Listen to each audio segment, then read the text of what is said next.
আসসালামু আলাইকুম। ৪৯তম special BCS এর বায়োকেমিস্ট্রি অংশের প্রস্তুতিতে লাইভ এমসিকিউর সাথে আমি আছি মুস্তফা কামাল।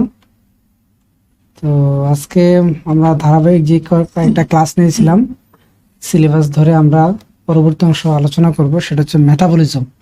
তো মেটাবলিজম অংশটা আমরা যারা বায়োকেমিস্ট্রিতে পড়ে আসছি সবার জন্যই, অনেকের জন্যই ওইটা ইন্টারেস্টিং, বাট সমস্যা হচ্ছে এখানে অনেক কিছু মনে রাখা লাগতো। রিয়াকশন মেকানিজম, ধাপ বাই ধাপ বা কতগুলো ধাপে মেটাবলিজমটা সম্পন্ন হয়, একটু জটিল।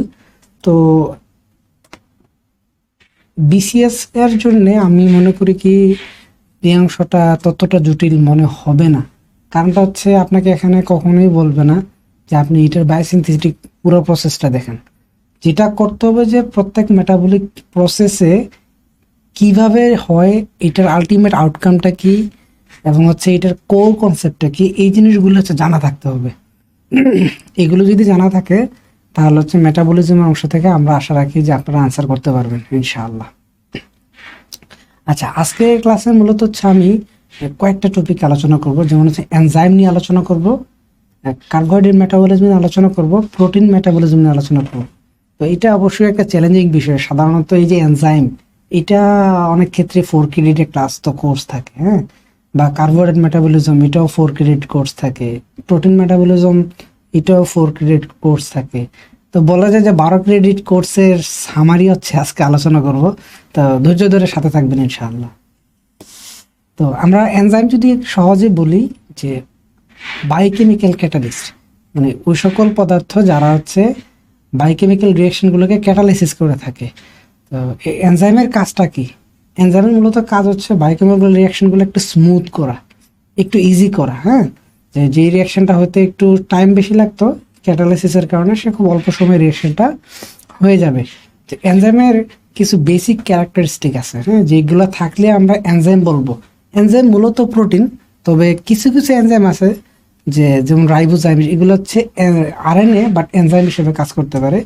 আমি বলতে পারি যে 98% এনজাইম হচ্ছে কি প্রোটিন। তো সব প্রোটিন আবার কিনা এনজাইম না।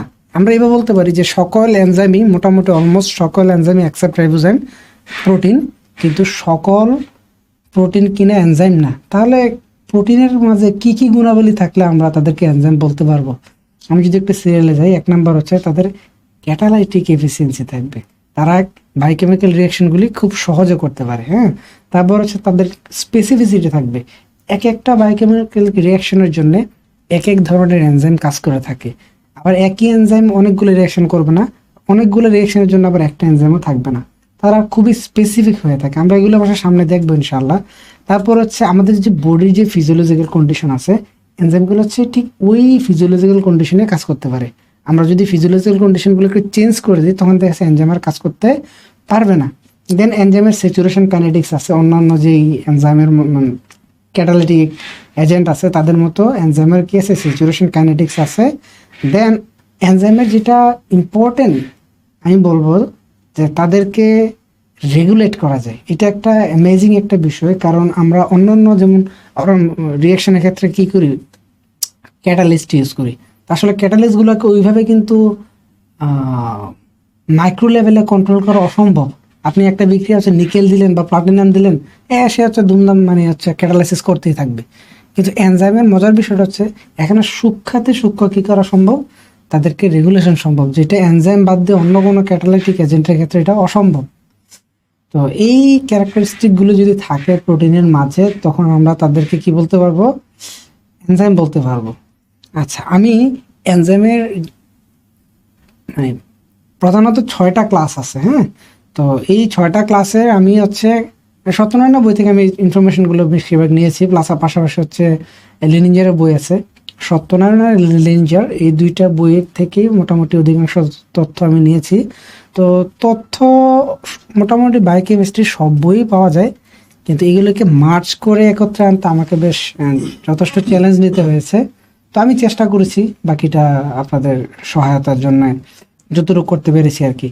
এনিওয়ে, আমরা এনজাইমের 6টা প্রধান কি আছে ক্লাস আছে, আমরা এই ক্লাসগুলি অবশ্যই মনে রাখবো। তো অনেকে ওইগুলোর জন্য হচ্ছে এই একটু নেমোনিক ইউজ করে, হ্যাঁ, যেমন অথলিল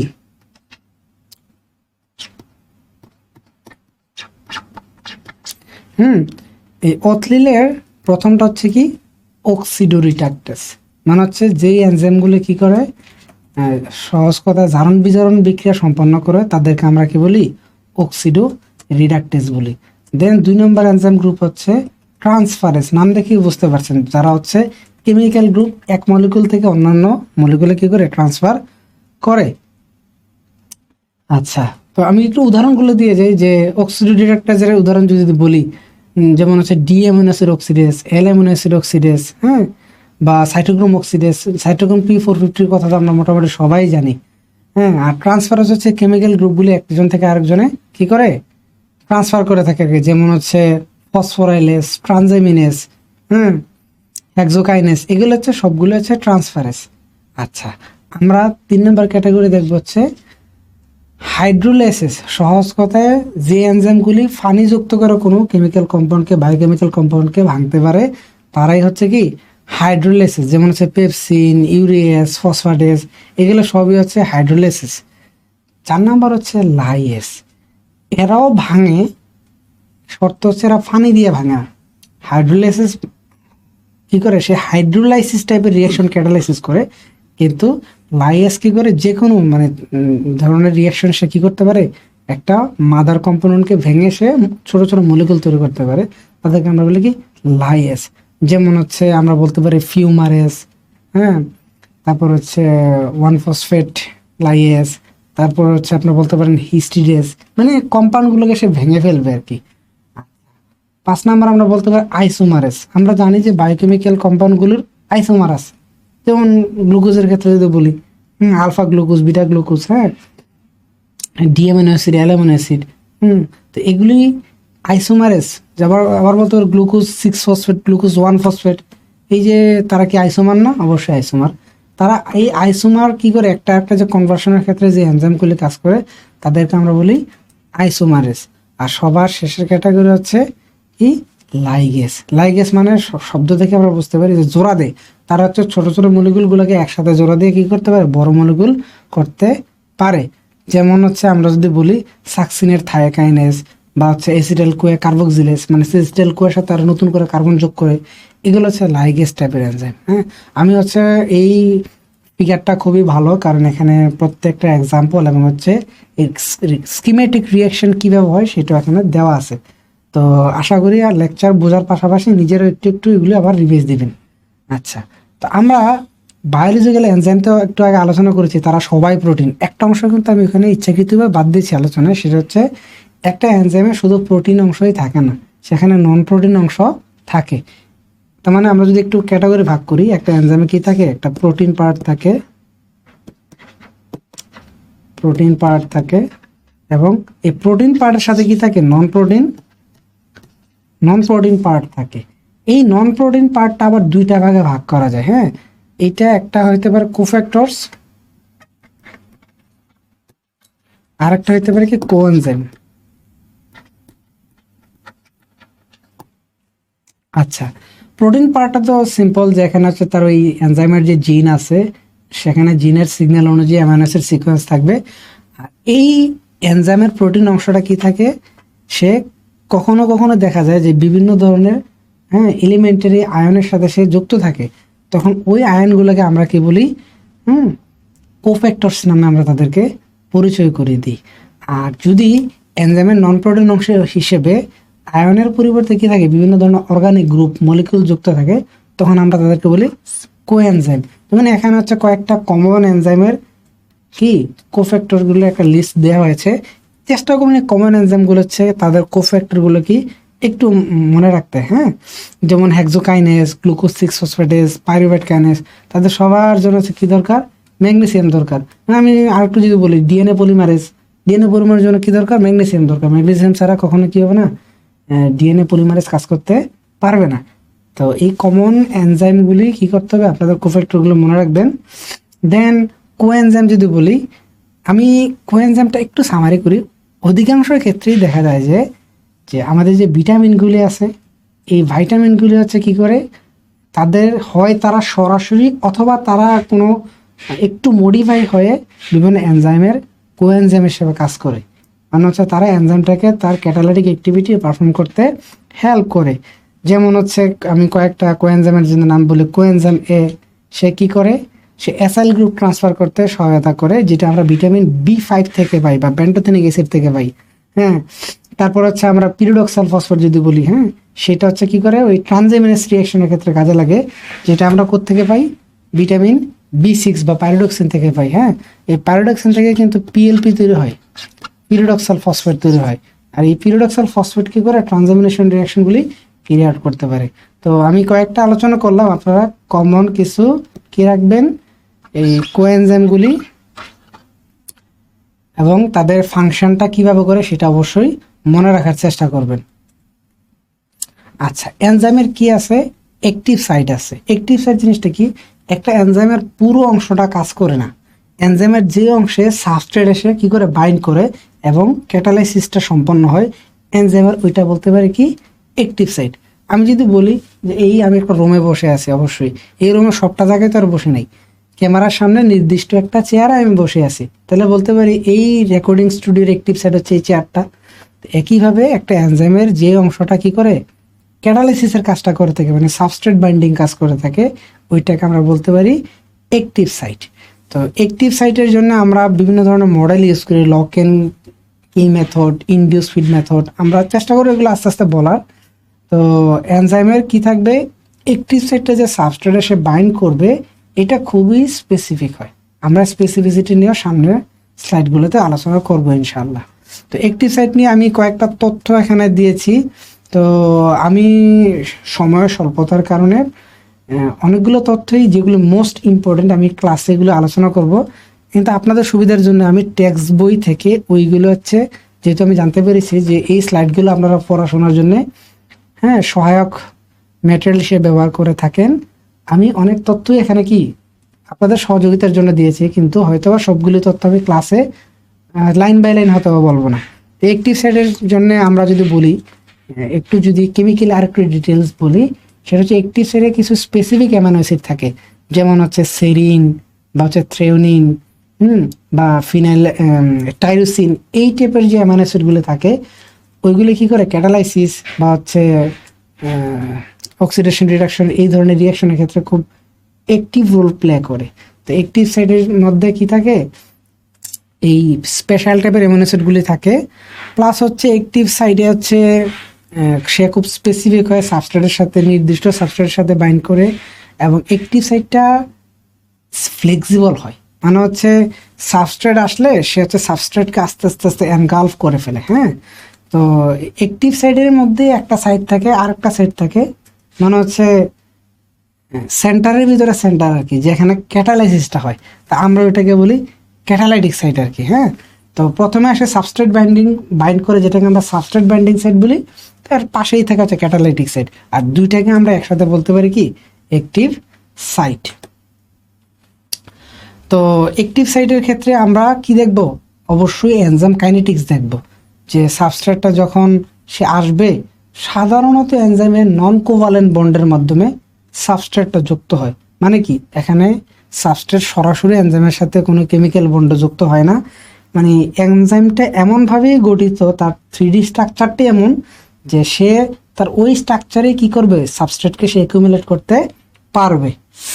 তো এগুলো হচ্ছে মোটামুটি কমন কিছু বৈশিষ্ট্য, বাকিগুলো আপনারা একটু দেখে নেবেন আলোচনা। আমি যদি একটু ফিগারটা দেখি, যেটা সাবস্ট্রেট যদি হয়, সাবস্ট্রেট কি হবে, নিজে নিজে একটা ব্যান্ড হবে, একটু ভেঙে যাবে।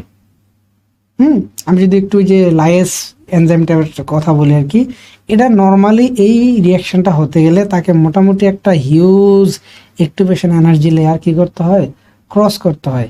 কিন্তু এখানে সেম রিয়াকশনটা যদি এনজাইমের মাধ্যমে করি, এনজাইম কি করবে, ওই কেমিক্যালটাকে বা সাবস্ট্রেটটাকে এমনভাবে বসতে দিবে যাতে করে সে নিজে নিজেই ভাঙার জন্য একটা মানে সে পরিস্থিতিটা হচ্ছে পেয়ে যায় আর কি।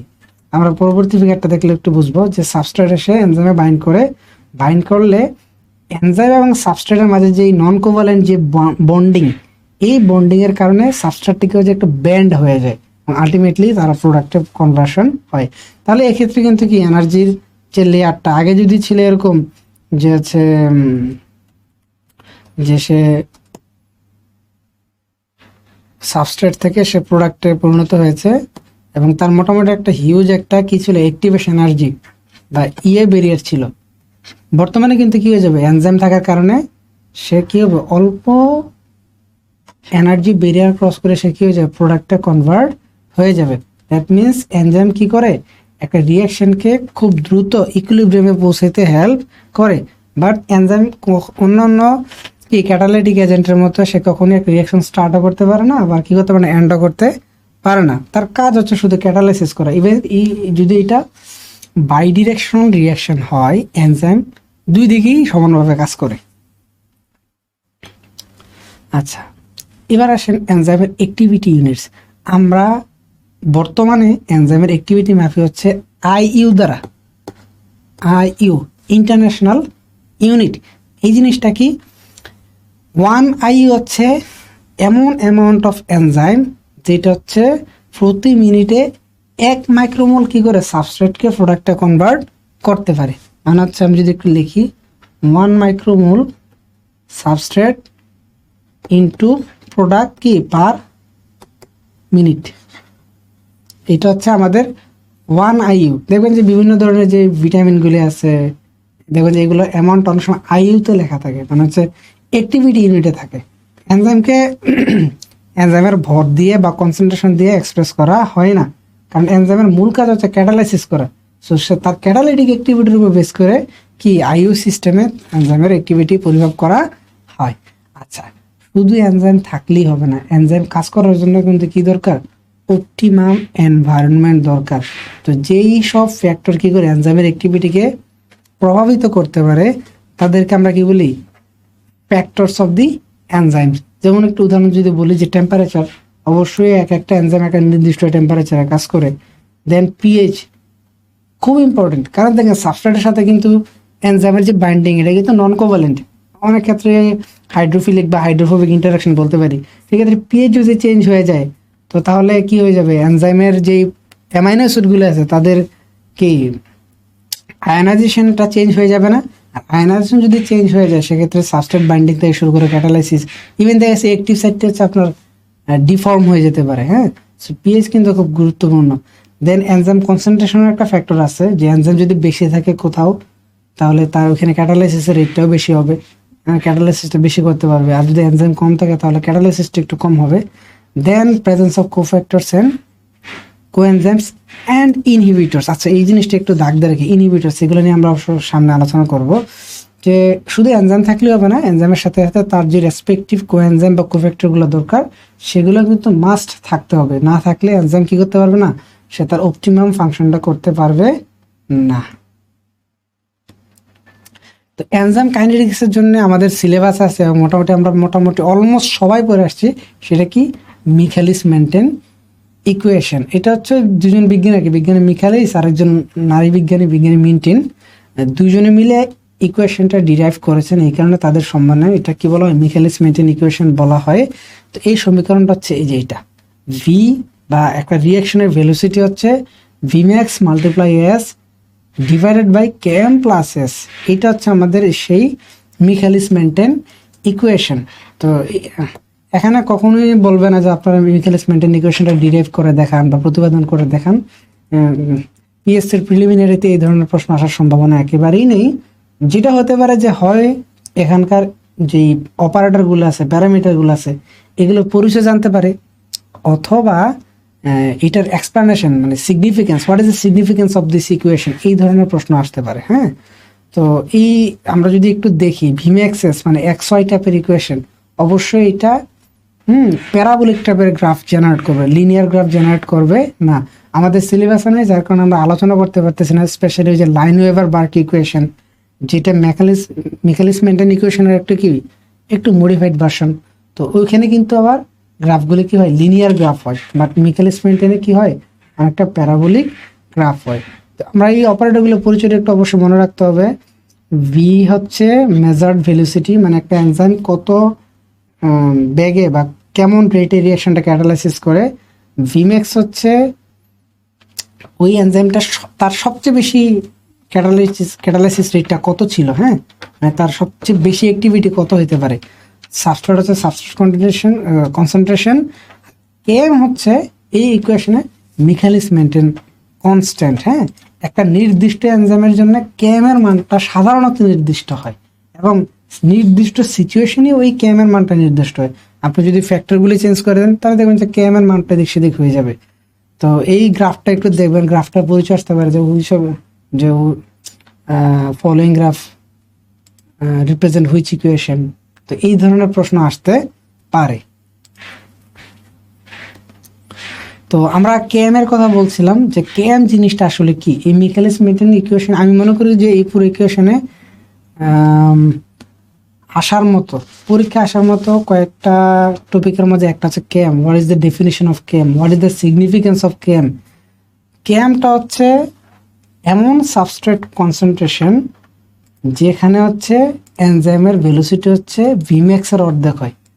আমি যদি আরেকটা এক্সপ্লেন করি যে একটা এনজাইমের জন্য Kmটা হবে কি, ওই সাবস্ট্রেট কনসেন্ট্রেশন যেই কনসেন্ট্রেশনে এনজাইমটা হচ্ছে তার সর্বোচ্চ ক্ষমতার অর্ধেক ক্ষমতা নিয়ে কাজ করে।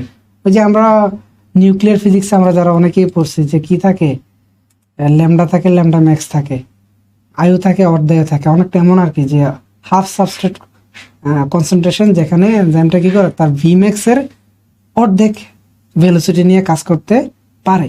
তো Km এর মান যদি কম হয় বেশি হয় এটাতে কি বোঝায়, যদি কি হয়, যদি কোনো এনজাইমের Km এর মানটা কি থাকে বেশি থাকে, মানে কি তাকে Vmax এর অর্ধেকে পৌঁছাতে গেলে সাবস্ট্রেটের পরিমাণ কি লাগবে, বেশি লাগবে। What does that mean?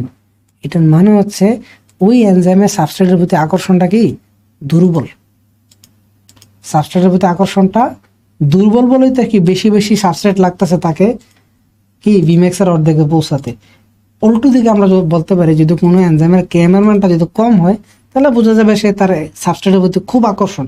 Substrate আশেপাশে দেখলে হচ্ছে সে হচ্ছে সবাইকে কি করে একসাথে সে সব টেনে নেয় এবং হচ্ছে সে এনজাইমের পিক অ্যাক্টিভিটির অর্ধেকে সে চলে যেতে পারে খুব দ্রুত। তো এইগুলো একটু মনে রাখবেন যে একটা এনজাইমের Km এর মান হচ্ছে একটা 5, একটা মান হচ্ছে 10। তো কোনটা সাবস্ট্রেটের প্রতি অ্যাট্রাকশন বেশি হবে বা কোনটার কম হবে, মানে ঘুরিয়ে ফিরে এখান থেকে কিন্তু বেসিক কিছু কোশ্চেন আমি আশা করি যে এখান থেকে থাকবে। তো এনজাইম ইনহিবিশন এটা আমাদের সিলেবাসের একটা ইম্পর্টেন্ট টপিক। যে এনজাইম কি করা যায়, আমরা দেখলাম অন্যান্য বায়োকেমিক্যাল বা ক্যাটালিটিক এজেন্টকে ওইভাবে কন্ট্রোল করা যায় না, কিন্তু এনজাইমকে কন্ট্রোল করা যায়। এনজাইমকে কি করা যায়, অ্যাক্টিভেট করা যায়, আবার কি করা যায় তাকে ইনহিবিট করা যায়। এনজাইম ইনহিবিট করার কয়েকটা মেথড আছে, আমি যদি একটু বলি। একটা হচ্ছে রিভার্সিবল ইনহিবিশন, ইরিভার্সিবল ইনহিবিশন এবং লাস্ট হচ্ছে অ্যালোস্টেরিক ইনহিবিশন। এই জিনিসটা আসলে কি আমি যদি একটু এক্সপ্লেইন করি আর কি। এই রিভার্সিবল ইনহিবিশনকে আবার দুই ভাগে ভাগ করা যায়, একটা হচ্ছে কম্পিটিটিভ ইনহিবিশন আর একটা হচ্ছে কি নন কম্পিটিটিভ ইনহিবিশন। তা আমি এখানে একটা ফিগারের মাধ্যমে দেখানোর চেষ্টা করেছি যে কম্পিটিটিভ ইনহিবিশনে সাবস্ট্রেট থাকে, পাশাপাশি সাবস্ট্রেটের মতো দেখতে মানে তার একই চেহারার অন্য কিছু মলিকুলও থাকে। তাহলে কি করবে, যেহেতু তারা সাবস্ট্রেট আর ইনহিবিটর দেখতে দুজন প্রায় একই রকম, সো তারা দুজনেই কি করবে এনজাইমের সাথে বাইন্ড করতে চেষ্টা করবে। তো দেখেন এই কম্পিটিটিভ ইনহিবিশনে কিন্তু সাবস্ট্রেট এবং এনজাইম দুজনেই যেহেতু এনজাইমের কি করে এনজাইমের সাথে বাইন্ড করার চেষ্টা করবে, সেক্ষেত্রে কিন্তু এনজাইমের কি হয়ে যাবে, Km এর মানটা কিন্তু চেঞ্জ হয়ে যাবে। আগে যদি 5 মিলিমোলার সাবস্ট্রেট লাগতো তার Vmax হাফ হইতে, এখন কিন্তু সাবস্ট্রেট অনেক বেশি লাগবে, হ্যাঁ প্রায় আরো অনেক বেশি লাগবে কি করতে, তার ওই একই অ্যাক্টিভিটি শো করতে। সো খেয়াল রাখবেন কম্পিটিটিভ ইনহিবিশনে Kmটা কি হয়ে যায়, অবশ্যই বেড়ে যায়। অন্যদিকে নন কম্পিটিটিভ ইনহিবিশনে যেটা হয় যে এখানে এনজাইম থাকে, এনজাইমের সাবস্ট্রেট বাইন্ড করে অসুবিধা নেই, কিন্তু ইনহিবিটর গিয়ে কি করে এনজাইম সাবস্ট্রেট যে কমপ্লেক্সটা আছে হ্যাঁ সেটাকে ব্লক করে দেয়, অথবা সে হচ্ছে সাবস্ট্রেটকে বাইন্ড করতেই দেয় না। এটা হচ্ছে আমরা কি বলতে পারি নন কম্পিটিটিভ ইনহিবিশন। কারণ এখানে ইনহিবিটরের কি থাকে না, সাবস্ট্রেটের সাথে কোনো অ্যানালগ থাকে না বা তার সাথে কোনো মিল থাকে না। তো এখানে কি হয় না, সে Kmকে চেঞ্জ করে না, মানে এখানে হচ্ছে সে আমাদের যে এনজাইমটা আছে তার সাবস্ট্রেটের প্রতি অ্যাফিনিটিকে সে কি করে না, এফেক্ট করে না, বরং আলটিমেটলি সে এনজাইমের অ্যাক্টিভিটিটাকে সে কমিয়ে দেয়।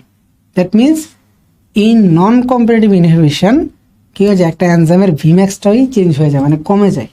তো এই হচ্ছে রিভার্সিবল ইনহিবিশনের কথা বলছি। আর ইরিভার্সিবল ইনহিবিশন যদি বলি, মানে যেই ইনহিবিশনে এনজাইমটাকে একবার যদি অ্যাক্টিভ থেকে ইনঅ্যাক্টিভ বানাই, সে আবার অ্যাক্টিভ হইতে পারবে না। হ্যাঁ, এনজাইমটা হয় তাকে ডিগ্রেড করে ফেলতে হবে, অথবা নতুন করে তার জিন এক্সপ্রেশন করে এনজাইমটাকে বানাতে হবে। আমরা সেটাকে বলতেছি কি ইরিভার্সিবল ইনহিবিশন। আচ্ছা, তো এখানে আরেকটা যে এমসিকিউর জন্য পড়তে পারেন যে অ্যান্টি মেটাবোলাইট কারা। অ্যান্টি মেটাবোলাইট হচ্ছে ওইসব পদার্থ যারা হচ্ছে দেখতে একটা মেটাবোলাইটের চেহারার মতো, কিন্তু হচ্ছে এনজাইমকে কি করে সে ব্লক করে দেয়। এগুলো হচ্ছে অ্যান্টি মেটাবোলাইট। যেমন আমি হচ্ছে ওই যে মিথোট্রেক্সের কথা বলতে পারি, যে দেখতে হচ্ছে ফলিক অ্যাসিডের মতো, বাট সে হচ্ছে এনজাইমকে ব্লক করে দেয়। আচ্ছা, তো নন কম্পিটিটিভ ইনহিবিশন আমি এগুলো সব আলোচনা করেছি, যে সে এনজাইমের সাথে বাইন্ড করে কি করতে পারে, এনজাইমকে ইনঅ্যাক্টিভ করতে পারে, অথবা এনজাইম সাবস্ট্রেটের সাথে সে কি কমপ্লেক্স ফর্ম করতে পারে আর কি। তো আলটিমেটলি দুই ক্ষেত্রে কি সে ভিম্যাক্সটাকে চেঞ্জ করে দেবে, মানে হচ্ছে সে রিডিউস করে দেয়। আমরা কিছু এখানে এনজাইমের আসলে সবগুলা এনজাইম কখনোই ক্লাসে নাম ধরে ধরে আলোচনা করাটা টাফ, কিন্তু আমি আবারও বলছি আপনাদের সুবিধার জন্য আমি কি করেছি, তথ্যগুলো একটু মার্চ করেছি, যে কিছু কমন এনজাইম এবং তাদের সাবস্ট্রেট কি, ইনহিবিটর কি। যেমন এটা অনেক সময় আসে যে জেনথিন অক্সিডেসের ইনহিবিটর কি অ্যালোপিরোনল, স্পেশালি ওই যে যখন গাউট হয়, তা গাউটের ক্ষেত্রে কি হয়, যে তার বডিতে কিছু নিউক্লিওটাইড মেটাবোলাইটের পরিমাণ বেড়ে যায়, তখন আমরা কি করি, অ্যালোপিরোনল দিলে ওই জেনথিন অক্সিডেস এনজাইমটা কি হয়, একটু তার অ্যাক্টিভিটি কম করে, তখন সে ইউরিক অ্যাসিড ওইভাবে ফর্ম করতে পারে না। তো এইগুলো একটু দেখবেন। তারপরে এটা অনেক সময় বিভিন্ন পরীক্ষা থেকে যে কোলেস্টেরল প্রোডাকশনের, আমরা এগুলো দেখবো অবশ্য, যে কোলেস্টেরল প্রোডাকশনের একটা মেজর স্টেপ হচ্ছে বা একটা মেজর রেগুলেটরি স্টেপ হচ্ছে এইচএমজি কোয়ে রিডাকটেস, এই এনজাইমটা। তো আমরা এই এনজাইমটাকে কি করতে পারি, লোভাস্টাটিন বা পারভাস্টাটিন বা স্টাটিন গ্রুপের ওষুধ দিয়ে তাকে কন্ট্রোল করতে পারি। তখন কি হয়, যে বডিতে ওইভাবে কোলেস্টেরল উৎপন্ন হইতে পারবে না। তো যাদের বডিতে কোলেস্টেরলের পরিমাণটা একটু বেশি আছে, তখন তাদেরকে দেখবেন ডাক্তাররা এই ধরনের স্টেটিন গ্রুপের ওষুধ দেয়, অ্যামলোপিন, স্টেটিন, এগুলি সবাই হচ্ছে কি ওই এনজাইমের ইনহিবিটর হিসেবে কাজ করে। আর ইরিভার্সিবল ইনহিবিশনের মধ্যে একটা এক্সাম্পল আমি দেখাচ্ছি, সেটা হচ্ছে সুইসাইড ইনহিবিশন। এই যে আমরা কি করি, বিভিন্ন সময় যুদ্ধের সময় দেখি যে সুইসাইড অ্যাটাক ক্যারি করে, যে সামনে একদল শত্রু আছে, সে নিজে কি করে, নিজের গায়ে বোম বা অন্যান্য কিছু বেঁধে সে শত্রুদের মাঝে গিয়ে ঝাঁপাই পড়ে, আলটিমেটলি সে নিজেও মরে এবং শত্রুদেরকে ধ্বংস করে দেয়। এই জিনিসটা হচ্ছে সুইসাইড মিশন আমরা বলি। তো এখানে এনজাইমের ক্ষেত্রে কি হয়, সুইসাইড ইনহিবিশন হয়। এটা হচ্ছে এক ধরনের ইরিভার্সিবল এনজাইম ইনহিবিশন, যেখানে হচ্ছে কি থাকে, ইনহিবিটরটা এনজাইমের সাথে যুক্ত হবে, হয়ে সে পুরো কমপ্লেক্সটাকে একদম পার্মানেন্টলি ড্যামেজ করে দিবে। হ্যাঁ, তো এটা এনজাইমের সাথে কি হয়, একদম ইরিভার্সিবলি কানেক্ট হয়ে যায়, ফলে আলটিমেটলি ওই এনজাইমটা কিন্তু আর কাজে লাগতে পারে না। তখন কি হয়, বডি কি করে, ওই জাঙ্ক এনজাইম আর ইনহিবিটর যে কমপ্লেক্স, এটাকে কি করে স্ক্যাভেঞ্জ করে ফেলে, মানে হচ্ছে ভাঙারি দোকানে পাঠিয়ে দেয়। তো এনজাইম রেগুলেশনের আরেকটা ইম্পর্টেন্স মেথড হচ্ছে অ্যালোস্টেরিক রেগুলেশন। তো কিছু কিছু এনজাইম আছে যাদেরকে আমরা বলি কি অ্যালোস্টেরিক এনজাইম। অ্যালোস্টেরিক এনজাইম কারা? অ্যালোস্টেরিক এনজাইম হচ্ছে যে সকল এনজাইমে ওই যে অ্যাক্টিভ সাইটের পাশাপাশি আরেক ধরনের সাইট থাকে, যেখানে অন্যান্য মলিকুল এসে বসতে পারে। আমরা ওই সাইটটাকে বলি অ্যালোস্টেরিক সাইট, যেখানে সাবস্ট্রেট ছাড়াও যে সকল এনজাইমে অন্যান্য মলিকুল বাইন্ড করার জায়গা থাকে, আমরা কি বলি, তাদেরকে অ্যালোস্টেরিক এনজাইম বলি। আর যেখানে বসবো এটাকে বলি অ্যালোস্টেরিক সাইট। এই অ্যালোস্টেরিক সাইটে দুই ধরনের মলিকুল এসে বসতে পারে, একটা হচ্ছে অ্যালোস্টেরিক ইফেক্টর আর একটা হচ্ছে অ্যালোস্টেরিক ইনহিবিটর। মানে কি, কিছু কিছু এনজাইম থাকবে যাদেরকে কি থাকবে, অ্যালোস্টেরিক ইফেক্টর যদি এখানে এসে বসে, তখন সে কি করে এনজাইমটাকে অন করে দেয়। আবার কিছু কিছু ক্ষেত্রে কি থাকবে, এনজাইম অ্যালোস্টেরিক ইনহিবিটর সাইট আছে, যেখানে কি অ্যালোস্টেরিক ইনহিবিটর মলিকুলগুলো আসবে, এসে যদি বসে, তখন এনজাইমের অ্যাক্টিভিটিটাকে সে ডাউন করে দিবে। আমি হচ্ছে এখানে একটা ছোট্ট একটা স্কিমেটিক ফিগার এখানে ড্র করেছি। তো এই যে এটা একটা অ্যালোস্টেরিক এনজাইম আমরা বলতে পারি। ক্ষেত্রে কি হয়, অ্যালোস্টেরিক অ্যাক্টিভেটর কাজ করে, আবার কিছু ক্ষেত্রে অ্যালোস্টেরিক ইনহিবিটর কাজ করে। তো এই অ্যালোস্টেরিক এনজাইমে কি থাকবে, একটু খেয়াল রাখবেন যে অ্যালোস্টেরিক সাইট থাকবে রেদার দেন অ্যাক্টিভ সাইট। তো আমি একটু এক্সপ্লেন করার চেষ্টা করেছি যে এটা হচ্ছে অ্যালোস্টেরিক সাইট, এটা হচ্ছে অ্যাক্টিভ সাইট, দুজনের মাঝে কিন্তু কোনো কনফ্লিক্ট নেই। সাবস্ট্রেট এসে সে তার জায়গায় বসবে, হ্যাঁ, আর অ্যালোস্টেরিক ইফেক্টর এসে সে তার জায়গায় বসবে। কিছু কিছু এনজাইম আছে এমন আছে যে সেই এনজাইম যদি সাবস্ট্রেটের সাথে বাইন্ড করে, যেমন এখানে যদি বাইন্ড করে লাভ নেই, রিয়াকশন হবে না until the allosteric effector comes. Allosteric effector যখন আসবে তখনই সে হচ্ছে এনজাইমটা কাজ করবে। মানে এনজাইম আছে এখানে, এনজাইম হচ্ছে কি করতেছে, সাবস্ট্রেটের সাথে বাইন্ড করছে এবং অ্যালোস্টেরিক অ্যাক্টিভেটর আসার পরে কিন্তু সে প্রোডাক্টটা কনভার্ট করছে। তো এগুলো হচ্ছে অ্যালোস্টেরিক এনজাইমের একটা দিক আর কি। এখানে আমি যদি বলি rather than competitive inhibition, uncompetitive inhibition, suicide inhibition, সব থেকে এফিসিয়েন্ট হচ্ছে অ্যালোস্টেরিক ইনহিবিশন, অ্যালোস্টেরিক কন্ট্রোল। কারণ এখানে কন্ট্রোলটা খুব মাইক্রো লেভেল এবং স্পেসিফিক হয়ে থাকে। আমরা দেখবো অবশ্য যে কি কি ইফেক্টর আছে, কি কি আছে। যেমন আমরা এখানে কিছু উদাহরণ দিচ্ছি যে এই এনজাইমগুলি তাদের কি আছে, মেটাবলিক কোন এনজাইমটা কোন মেটাবলিক পাথওয়েতে কাজ করে সেটা উল্লেখ করা আছে। পাশাপাশি আমি কি করেছি, এই ইনহিবিটরের একটা লিস্ট দিয়েছি, অ্যাক্টিভেটর একটা লিস্ট দিয়েছি। মানে কি, আমরা যদি ফসফোফ্রুক্টোকাইনেজ, হ্যাঁ, গ্লাইকোলাইসিস একটা গ্লাইকোলাইটিক এনজাইম, এটা কি হয়, ইনহিবিটেড হয়। এই এনজাইমের অ্যাক্টিভিটিটা কমে যায়, থেমে যায়। কে থামিয়ে দেয়, এটিপি। আবার কে বাড়িয়ে দেয়, এএমপি আর এডিপি। আচ্ছা, এগুলো অবশ্য সিগনিফিকেন্স আছে যে এটিপি কেন বাড়াবে, আবার এএমপি কেন এটিপি কেন কমাবে, এএমপি কেন বাড়াবে। আমরা যখন গ্লাইকোলাইসিসের কন্ট্রোল দেখবো এগুলো অবশ্য আলোচনা করব। আপাতত আমি বললাম যে কি, যে এইসব অ্যালোস্টেরিক এনজাইম এবং অ্যালোস্টেরিক ইনহিবিটর আছে, অ্যাক্টিভেটর আছে, এগুলি কমন এনজাইমগুলোর জন্য অবশ্যই মনে রাখার চেষ্টা করবে।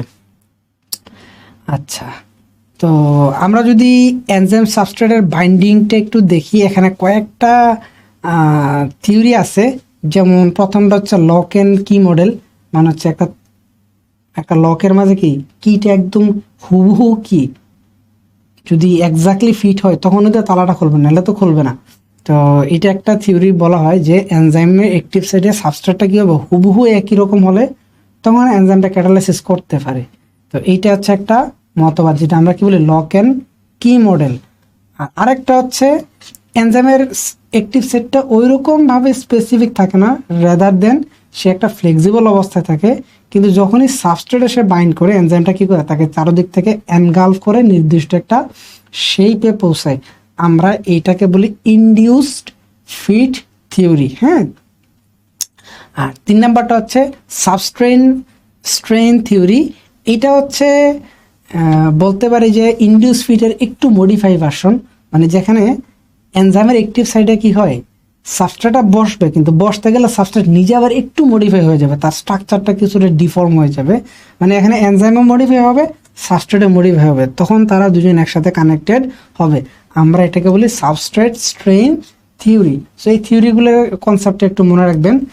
দেন আমাদের এনজাইমের স্পেসিফিসিটি যদি আলোচনা করি, শুধু এনজাইমের স্পেসিফিসিটি আলোচনা করলে একটা লেকচার দরকার, বাট আমরা একটু সামারি করি যে অ্যাবসলিউট স্পেসিফিসিটি, একটা এনজাইম নির্দিষ্ট বিক্রিয়া ক্যাটালাইসিস করবে এবং সে নির্দিষ্ট সাবস্ট্রেট নিবে, হ্যাঁ।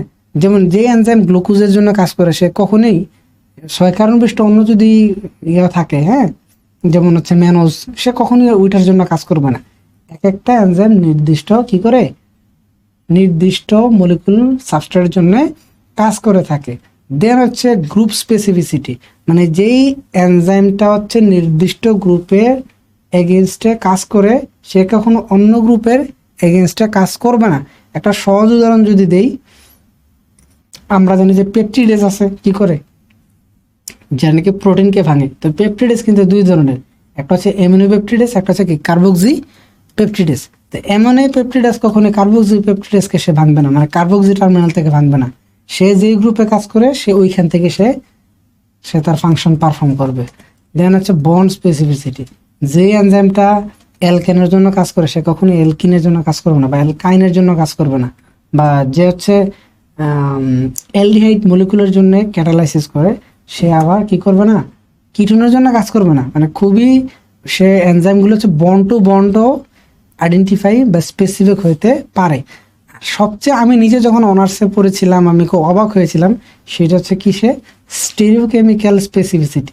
মানে হচ্ছে ধরুন আপনার কাছে গ্লাইসিন আছে, ডি গ্লাইসিন আছে, এল গ্লাইসিন আছে, দেখা যাচ্ছে যে যে ডি গ্লাইসিন অক্সিডেজ কখনো এল গ্লাইসিন অক্সিডেজের উপর কাজ করবে, মানে দুইটা আলাদা, মানে ডি গ্লাইসিন অক্সিডেজ এল গ্লাইসিনকে মেটাবলাইজ করতে পারবে না, মানে একই মলিকুল, জাস্ট স্টেরিওকেমিক্যালি একটু পার্থক্য থাকার কারণে কিন্তু এনজাইমটা কাজ করবে না। তাহলে বুঝেন যে এনজাইম কতটা স্পেসিফিক হয়ে থাকে। আচ্ছা, তারপরে আমরা দেখবো যে আইসো এনজাইম, এইটা একটা গুরুত্বপূর্ণ টপিক, স্পেশালি আমরা যখন ক্লিনিক্যাল বায়োকেমিস্ট্রি যাব তখন এটা আরেকটু বেশি আলোচনা করার নিয়ত আছে ইনশাল্লাহ। তো আইসো এনজাইম হচ্ছে যখন অনেকগুলো এনজাইমের স্ট্রাকচার আলাদা, তাদের সিকোয়েন্স আলাদা, তাদের জিনও আলাদা, কিন্তু তারা একই কাজ করে থাকে, তখন আমরা তাদেরকে কি বলি, আইসো এনজাইম। মানে হচ্ছে multiple form of same enzyme, তাদের স্ট্রাকচার থেকে শুরু করে অনেকগুলো প্রপার্টি ভিন্ন ভিন্ন হতে পারে, ইভেন একটি সাইডে সিকোয়েন্সে ভিন্ন থাকতে পারে, বাট সবাই কাজ করে কি, একই কাজ করে, তখন তাদেরকে আমরা বলি আইসো এনজাইম। তো আইসো এনজাইম কি করে, specially body organ to organ level যেই ডেভেলপমেন্টটা হয়, দেন হচ্ছে সেল টু সেল কম্পার্টমেন্টালাইজেশন যেটা হয়, সেই ক্ষেত্রে রেগুলেশনের ক্ষেত্রে আইসো এনজাইমটা খুব জরুরি। যেমন একটা উদাহরণ যদি দিই, ল্যাকটোজ মানে ল্যাকটিক অ্যাসিড ডিহাইড্রোজেনেস, যেটা আর কি ল্যাকটেড ডিহাইড্রোজেনেস এলডিএইচ, এটার কি আছে, 5টা আইসো এনজাইম আছে। দেখা যায় যে এক একটা আইসো এনজাইম হচ্ছে এক একটা অর্গানে বেশি থাকে। আমি যদি একটু বলি যে যখনই আমাদের কি হয়, এমআই হয়, মানে মায়োকার্ডিয়াল ইনফ্রাকশন হয়, হার্ট অ্যাটাক হয়, তখন কি এলডিএইচ 1-এর পরিমাণটা অন্যান্য এলডিএইচ থেকে অনেক বেড়ে যায়, কারণ সে ইয়াতে থাকে আর কি, এমআই হওয়ার পরে ব্লাডে তার লেভেলটা বেড়ে যায়। তো এগুলো অবশ্যই ক্লিনিক্যাল সিগনিফিকেন্স আছে, তো এগুলো আমরা ওই রেসপেক্টিভ পার্টে আমরা দেখব। তো এখানে কিভাবে এই জিনিসটা পার্থক্য করা হয়েছে, প্রথম হচ্ছে সব এলডিএইচকে আলাদা করা হয়েছিল, কিন্তু যখন এই এলডিএইচগুলোকে ইলেকট্রোফোরেসিস করা হয়েছিল তখন দেখা গিয়েছে যে তাদের সবার ইলেকট্রোফোরেটিক মোবিলিটি সেম না, মানে যদিও একই কাজ করে বাট তাদের ইলেকট্রোফোরেটিক মোবিলিটি ডিফারেন্ট। ওইখান থেকে আসলে আইসো এনজাইমের কনসেপ্টটা বায়োকেমিস্ট্রিতে আসছে। আচ্ছা, আমরা আরেকটা দেখবো লাস্ট টপিক, সেটা হচ্ছে এনজাইম ইমোবিলাইজেশন। মানে হচ্ছে এনজাইমকে কি করি আমরা বিভিন্ন সলিড সারফেসে অ্যাটাচ করে বিভিন্ন ধরনের অ্যাক্টিভিটি পারফর্ম করি, এবং এই টেকনিকটা হচ্ছে কি এনজাইম ইমোবিলাইজেশন। যেমন একটা সহজ উদাহরণ দিয়ে বলি, আমরা কি ওই যে গ্লুকোজ পরিমাপের জন্য স্ট্রিপ পাওয়া যায় না ফার্মাসিতে, স্ট্রিপ টেস্ট, আসলে কি হয় ওই স্ট্রিপগুলোতে গ্লুকোজ অক্সিডেজ এনজাইম বাউন্ড আকারে থাকে বা ইমোবিলাইজ আকারে থাকে। যখনই সে গ্লুকোজের সাক্ষাৎ পায়, সে গ্লুকোজকে কি কনভার্ট করে দেয়, গ্লুকুরোনিক অ্যাসিড এবং হচ্ছে পারক্সাইড। আর আমরা জানি যে পারক্সাইড কি হয়, সে হচ্ছে একটা অক্সিডাইজিং এজেন্ট, সে হচ্ছে টলুইডিনকে অক্সিডাইজ করে ফেলে, সে হচ্ছে কালারলেস থেকে সে ব্লু কালার সে হচ্ছে শো করে। তার মানে যত বেশি গ্লুকোজ তত বেশি কি হবে, পারক্সাইড হবে, দ্যাট মিনস তত বেশি কালার প্রোডাকশন হবে। তো এ থেকে কি করতে পারি আমরা, গ্লুকোজ আছে কিনা নাই, স্পেশালি ডায়াবেটিক পেশেন্টদের ক্ষেত্রে দেখতে পারি। এছাড়াও এনজাইম ইমোবিলাইজেশনে অনেক ধরনের ইন্ডাস্ট্রিয়াল ফাংশন আছে, যেমন হচ্ছে পিউরিফিকেশন, প্রোডাকশন লেভেলও এই ক্ষেত্রে লাগে, বা হচ্ছে diagnostic purpose of enzyme immobilisation, specially এলাইজার ক্ষেত্রে এগুলো তো খুব কমন টেকনিক। হ্যাঁ, এলাইজা বলেন কিংবা হচ্ছে স্যান্ডউইচ এলাইজা বলেন, বা ইভেন অনেক ক্ষেত্রে হচ্ছে ডিডিপিসিআর, হ্যাঁ, সেক্ষেত্রেও ইমোবিলাইজ এনজাইম ব্যবহার করা হয়। তো এনজাইমের কিছু ক্লিনিক্যাল ইম্পর্টেন্স, যদি এটা আপনারা আবার সামনের ক্লাসেও দেখবেন, আমি একটু অ্যাড করে দিলাম আর কি, যে কিছু কমন এনজাইম আছে যেগুলো দেখে আমরা কি করতে পারি, ক্লিনিক্যাল ম্যালফাংশনগুলো আমরা আইডেন্টিফাই করতে পারি। আচ্ছা, যদি কিছু কমন কোশ্চেন দেখি, যে এই ধরনের কোশ্চেন থাকতে পারে আর কি, which of the following statement enzyme is true, enzyme increases the activation energy of reaction, কখন ডিক্রিজ করে, enzyme are consumed during the reaction, না এনজাইম তো দূরের কথা, কোনো ক্যাটালিটিক এজেন্টে কি হয় না, কনজিউম হয় না। আচ্ছা, enzyme increases the reaction rate without being used up, হ্যাঁ এইটা ঠিক আছে। আচ্ছা, enzyme changes the equilibrium constant of the reaction, না এনজাইম ইকুইলিব্রিয়াম কনস্ট্যান্ট চেঞ্জ করে না। তো এই ধরনের ছোট ছোট এমসিকিউ গুলো আসতে পারে। কিছু নমুনা এমসিকিউ আপনার সাথে আমি এখানে স্লাইড অ্যাড করে দিয়েছি, এগুলো একটু দেখবেন। আচ্ছা, আমরা তারপর হচ্ছে আমাদের পরবর্তী টপিকে যাব। আচ্ছা, আমরা এখন হচ্ছে কার্বোহাইড্রেট মেটাবলিজম নিয়ে একটু দেখব। তো সিলেবাসে আমরা কার্বোহাইড্রেট মেটাবলিজমের কিছু কমন কমন টপিক উল্লেখ করা থাকলেও আমি চেষ্টা করেছি কার্বোহাইড্রেট মেটাবলিজমের ওভারঅল দিকটা হচ্ছে এখানে তুলে ধরতে।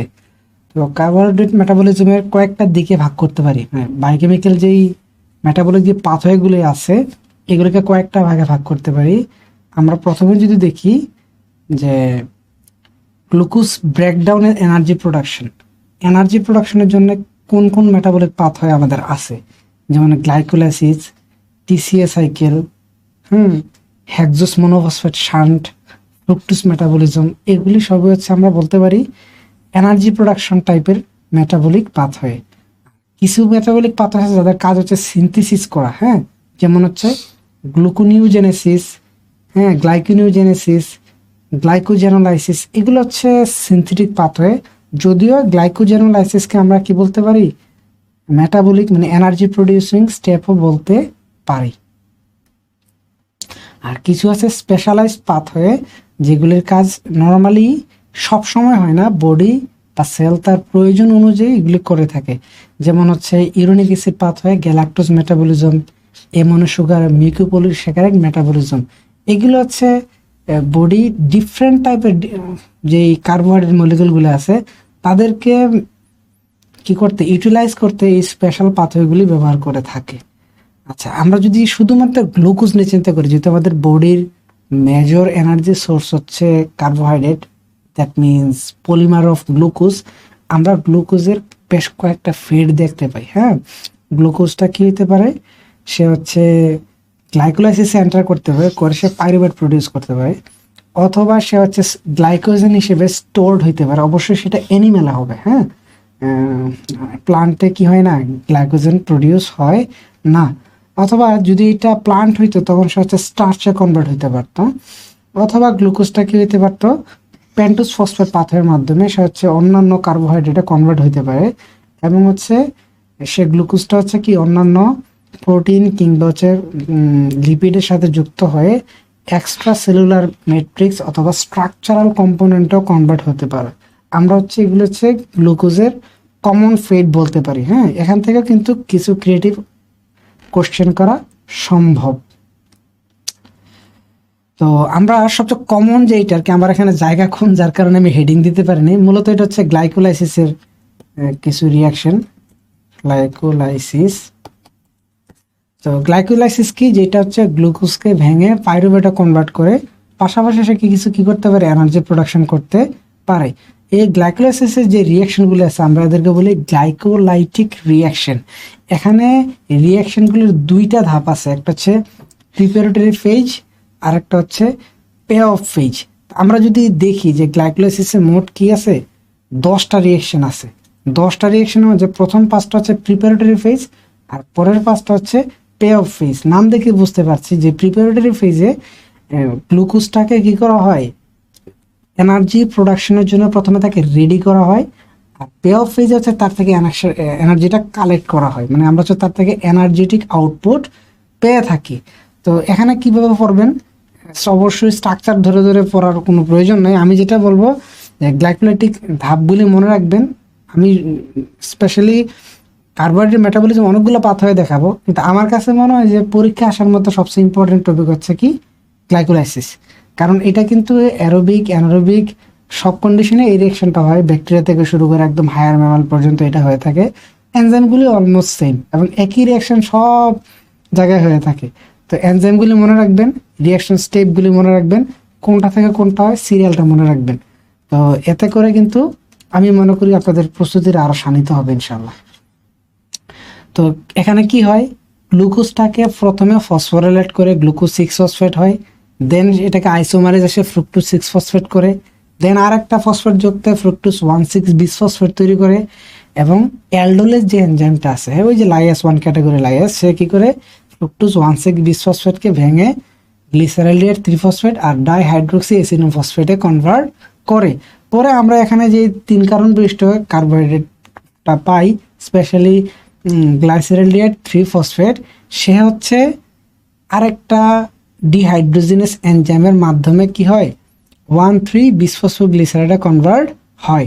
আর 1,3 বিসফসফোগ্লিসারাইড হচ্ছে একটা হাই এনার্জি কম্পাউন্ড। হ্যাঁ, তো সেই প্রথমে কি করে 3 ফসফোগ্লিসারাইড উৎপন্ন করে, পাশাপাশি সে হচ্ছে এডিপি থেকে এটিপি রিঅ্যাকশনটাকে কাপলিং করে দেয়। আমরা সবাই জানি কাপলিং রিঅ্যাকশনটা কি। দেন 3 ফসফোগ্লিসারাইড থেকে 2 ফসফোগ্লিসারাইড হয়, এটা আবার ফসফোইনল পাইরুভেট হয়। আর ফসফোইনল পাইরুভেট হচ্ছে আরেকটা হাই এনার্জি কম্পাউন্ড, যেটা পাইরুভেট কাইনেস তাকে পাইরুভেটও কনভার্ট করে। ইন দ্য মিন টাইম সে হচ্ছে কি করে এডিপি থেকে এটিপি রিঅ্যাকশন তৈরি করার কাপলিং করে দেয়। দ্যাট মিনস আগের ধাপে যেই এটিপি কনজিউম করে তাকে ফ্রুক্টোজ 1,6 বিসফসফেটে কনভার্ট করা হয়েছিল, এই ধাপে এসে তার থেকে এনার্জি উৎপন্ন হয়। আমরা যদি ওভারঅল রিঅ্যাকশনটা একটু দেখি, প্রতি গ্লাইকোলাইটিক সাইকেলে 2টা করে এটিপি হচ্ছে কনজিউম হয় আর 4টা করে এটিপি হচ্ছে প্রোডাকশন হয়। তাহলে হচ্ছে নেট 2টা এটিপি প্রোডাকশন হয় আর 2টা এনএডিএস প্রোডাকশন হয়। এই গ্লাইকোলাইসিসের রেগুলেশনটা খুব চমৎকার। আমাদের যে 3টা হচ্ছে এনার্জেটিক এনজাইম আছে, এই 3টা এনজাইম লেভেল হচ্ছে সেখানে রেগুলেশনটা হয়ে থাকে। আমি যদি প্রথমে বলি হেক্সোকাইনেস বা গ্লুকোকাইনেস, এই এনজাইমটার মাধ্যমে রেগুলেশন হয়ে থাকে। হেক্সোকাইনেস সাধারণত সব জায়গায় থাকে, বডিতে, সারা বডিতে থাকে, একটা মেজর গ্লাইকোলাইটিক এনজাইম। আর গ্লুকোকাইনেস মেইনলি লিভারে থাকে। এটার কাজ কি? দুটোটার কাজই হচ্ছে গ্লুকোজ থেকে গ্লুকোজ 6 ফসফেট তৈরি করা।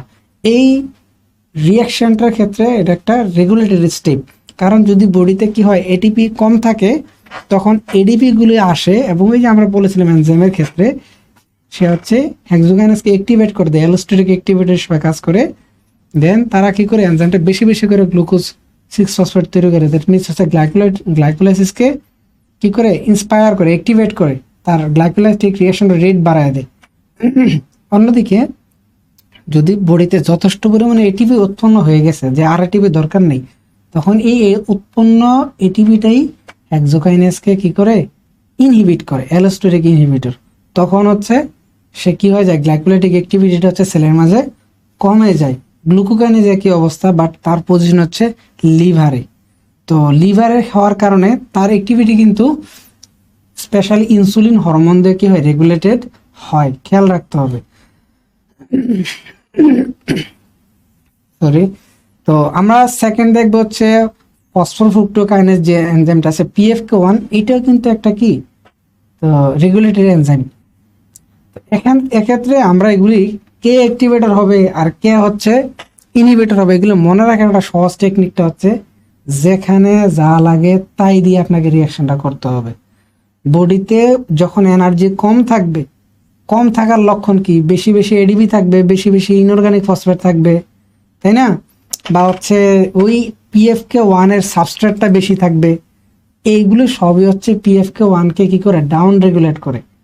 আর বডিতে এগুলো হচ্ছে সবকে PFK1 কে আপ রেগুলেট করে, মানে তাকে তার অ্যাক্টিভিটিটা বাড়িয়ে দেয়। অন্যদিকে যখন বডিতে যথেষ্ট পরিমাণে এনার্জি থাকে, যে আপনার এটিপি যথেষ্ট আছে, PFK1 এর সাবস্ট্রেট কম, অটোমেটিক্যালি কি হবে না PFK1 এর প্রোডাক্টটা বেশি আছে, এগুলো হচ্ছে অ্যালোস্টেরিক ইনহিবিটর হিসেবে কাজ করে এবং PFK1 এর কি করে দেয় তার অ্যাক্টিভিটিটাকে কমিয়ে দেয়। এভাবে কি করে বডি তার হোমিওস্টেসিসটা ধরে রাখে, এনজাইমেটিক হোমিওস্টেসিসটা ধরে রাখে। 3 নম্বর হচ্ছে পাইরুভেট কাইনেজ। এইটাও একটা কি হাই এনার্জি কম্পাউন্ডকে সে পাইরুভেটে কনভার্ট করে। তো এখানে ওই একই অবস্থা, হাই এনার্জির যেই সিমটমগুলি আছে, যেই কম্পাউন্ডগুলি আছে হাই এনার্জি কম্পাউন্ড, এগুলো তাকে ইনহিবিট করবে, আর লো এনার্জির কম্পাউন্ডগুলি কী করে তাকে অ্যাক্টিভেট করবে। তো আমি যদি পুরো কার্বোহাইড্রেট স্পেশালি গ্লুকোজ মেটাবলিজমটাকে একটু সামারাইজ করি, দেখেন প্রথমে গ্লুকোজ থেকে কি উৎপন্ন হবে, গ্লাইকোলাইসিসের মাধ্যমে চেইন রিঅ্যাকশন যেটা পাইরুভেট হবে। আর পাইরুভেটটা কি হবে, সে অ্যারোবিক কন্ডিশন মানে হায়ার অ্যানিমেলগুলোতে অ্যারোবিক অক্সিডেশনের মাধ্যমে সে হচ্ছে টিসি সাইকেলের মাধ্যমে কি প্রোডাকশন করবে, এসিটাইল কোয়া প্রোডাকশন করবে। দেন এই টিসিএ সাইকেল থেকে এসিটাইল কোয়াটা কি কমপ্লিটলি কার্বন ডাইঅক্সাইড এবং পানিতে কনভার্ট হবে।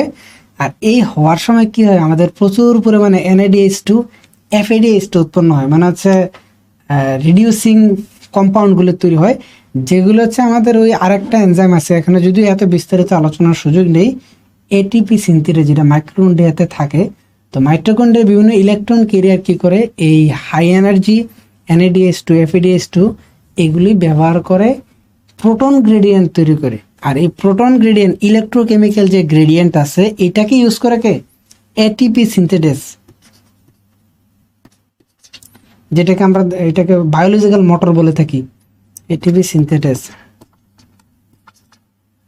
সে হচ্ছে কি করে, এই ADP আর ইনঅর্গানিক ফসফেটকে একসাথে যুক্ত করে ATP উৎপন্ন করে। এটা ড্রাইভিং এনার্জি কি, ওই প্রোটন গ্রেডিয়েন্ট মানে ইলেকট্রোকেমিক্যাল গ্রেডিয়েন্ট। এটা কে তৈরি করে গ্রেডিয়েন্টটা, আমাদের যেই বিভিন্ন ধাপে ধাপে TC সাইকেলে বিভিন্ন ধাপে ধাপে যেই NADH2 FADH2 তৈরি হয়েছিল, এগুলো হচ্ছে আমাদের এই গ্রেডিয়েন্ট তৈরিতে হেল্প করে।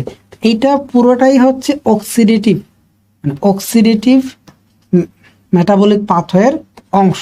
তো সবসময় যে গ্লুকোজ এদিকে যাবে ব্যাপারটা তা না, স্পেশালি হাইপোক্সিক কন্ডিশন বা অ্যানারোবিক কন্ডিশনে হায়ার অ্যানিমেলগুলোতে, মানে মানুষ বা অন্যান্য প্রাণীর ক্ষেত্রে কি দেখা যায়, পাইরুভেটটা সে হচ্ছে TCA সাইকেলে প্রবেশ না করে সে ল্যাকটেটে কনভার্ট হতে পারে, ল্যাকটিক অ্যাসিডে কনভার্ট হতে পারে।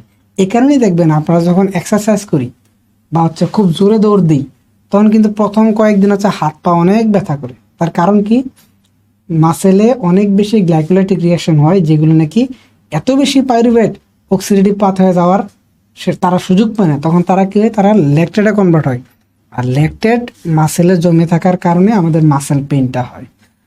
এছাড়াও যেগুলো নাকি লোয়ার লেভেল অর্গানিজম আছে, যেমন ব্যাকটেরিয়া, ফাঙ্গাস, তারা কি করে গ্লাইকোলাইসিসের মাধ্যমে পাইরুভেট উৎপন্ন করে, ঠিক আছে। তারা এই পাইরুভেটটাকে আবার অ্যানারোবিক কন্ডিশনে ফার্মেন্টেশনের মাধ্যমে কি তৈরি করে, এই যে ইথানল তৈরি করে। তো এভাবেই কিন্তু এই যে আমাদের আছে যে ভাত, রুটি বা হচ্ছে কার্বোহাইড্রেট সোর্স থেকে কি তৈরি করা যায়, ইথানল তৈরি করা যায়। ইথানল থেকে আবার ইথানোয়িক অ্যাসিড বা ভিনেগার তৈরি করা যায়, বা মল্ট থেকে যে ভিনেগারটা তৈরি আমরা সেটা বলি মল্ট ভিনেগার। তো এইগুলো আমি অবশ্যই এখানে দেখাইনি, আপনারা একটু যেহেতু ইন্টারেস্ট এগুলো কমন আছে একটু দেখে নেবেন যে মল্ট ভিনেগার প্রডিউসে কি কি এনজাইম থাকে, জাইমেসের কাজ কি, বা ইস্টের কাজটা আসলে কি একটু দেখবেন। তো এই পাথওয়েটা শুধুমাত্র কোথায় হবে, লোয়ার লেভেল অর্গানিজমে হবে, হায়ার লেভেল অর্গানিজমে এরা কখনো ইথানল প্রডিউস করে না। তো আমরা যদি গ্লাইকোলাইটিক রিয়াকশনের সাথে TCA সাইকেল এবং অক্সিডেটিভ ফসফোরাইলেশন, যেটা ATP তৈরি করার যে স্টেপ, এগুলো যদি একসাথে একটু কম্বাইন করে দিই, আমরা হচ্ছে এই ফিগারটা পাবো যে গ্লাইকোলাইটিক রিয়াকশনের মাধ্যমে আপনারা কী পাবেন, এসিটাইল কোয়ে পাবেন। এই এসিটাইল কোয়েটা কী হবে, TCA সাইকেলে যাবে, সে হচ্ছে ধাপে ধাপে কী হবে, অক্সিডাইজ হবে এবং NADO FADH2 উৎপন্ন করবে। আর এই TCA সাইকেল থেকে আপনারা যেই কি NADO FADH2 উৎপন্ন হবে, সেটাই আমাদের কি মাইটোকন্ড্রিয়ার ভিতরে গিয়ে কি ইলেকট্রন ট্রান্সপোর্ট চেইন যেটা আমরা বলি, এটার মাধ্যমে সে হচ্ছে প্রোটন গ্রেডিয়েন্ট তৈরি করবে, যার মাধ্যমে ADP থেকে ATP তৈরি হবে। এই হচ্ছে কার্বোহাইড্রেট বা গ্লুকোজ মেটাবলিজমের একটা স্কিমেটিক সামারি।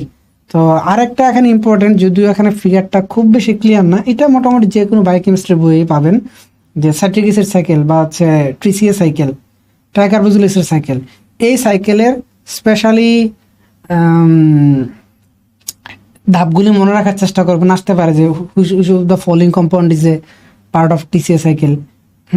এখানে কিন্তু খুব বেশি কম্পাউন্ড নাই, যে প্রথমে অক্সিল অ্যাসিডেট আসে, অ্যাসিটাইলকে যুক্ত হওয়ার পরে সে হচ্ছে সাইটেড হয়, দেন হচ্ছে সিসেগনেটের সাথে আইসোসাইটেটে কনভার্ট করে, দেন আলফা কিটোগ্লুটারেট হয়, আলফা কেজিটা হচ্ছে সাকসিনাল কোয়ে হয়, এখান থেকে আবার কোয়ে চলে যাওয়ার পরে সাকসিনেট হয়, ফিউমারেট হচ্ছে আবার আইসোমারেসের মাধ্যমে হাইড্রেশনের মাধ্যমে হচ্ছে ম্যালেটে কনভার্ট হয়, আর ম্যালেটটা হচ্ছে আবার অক্সিল অ্যাসিড, এইভাবে চলতেই থাকে।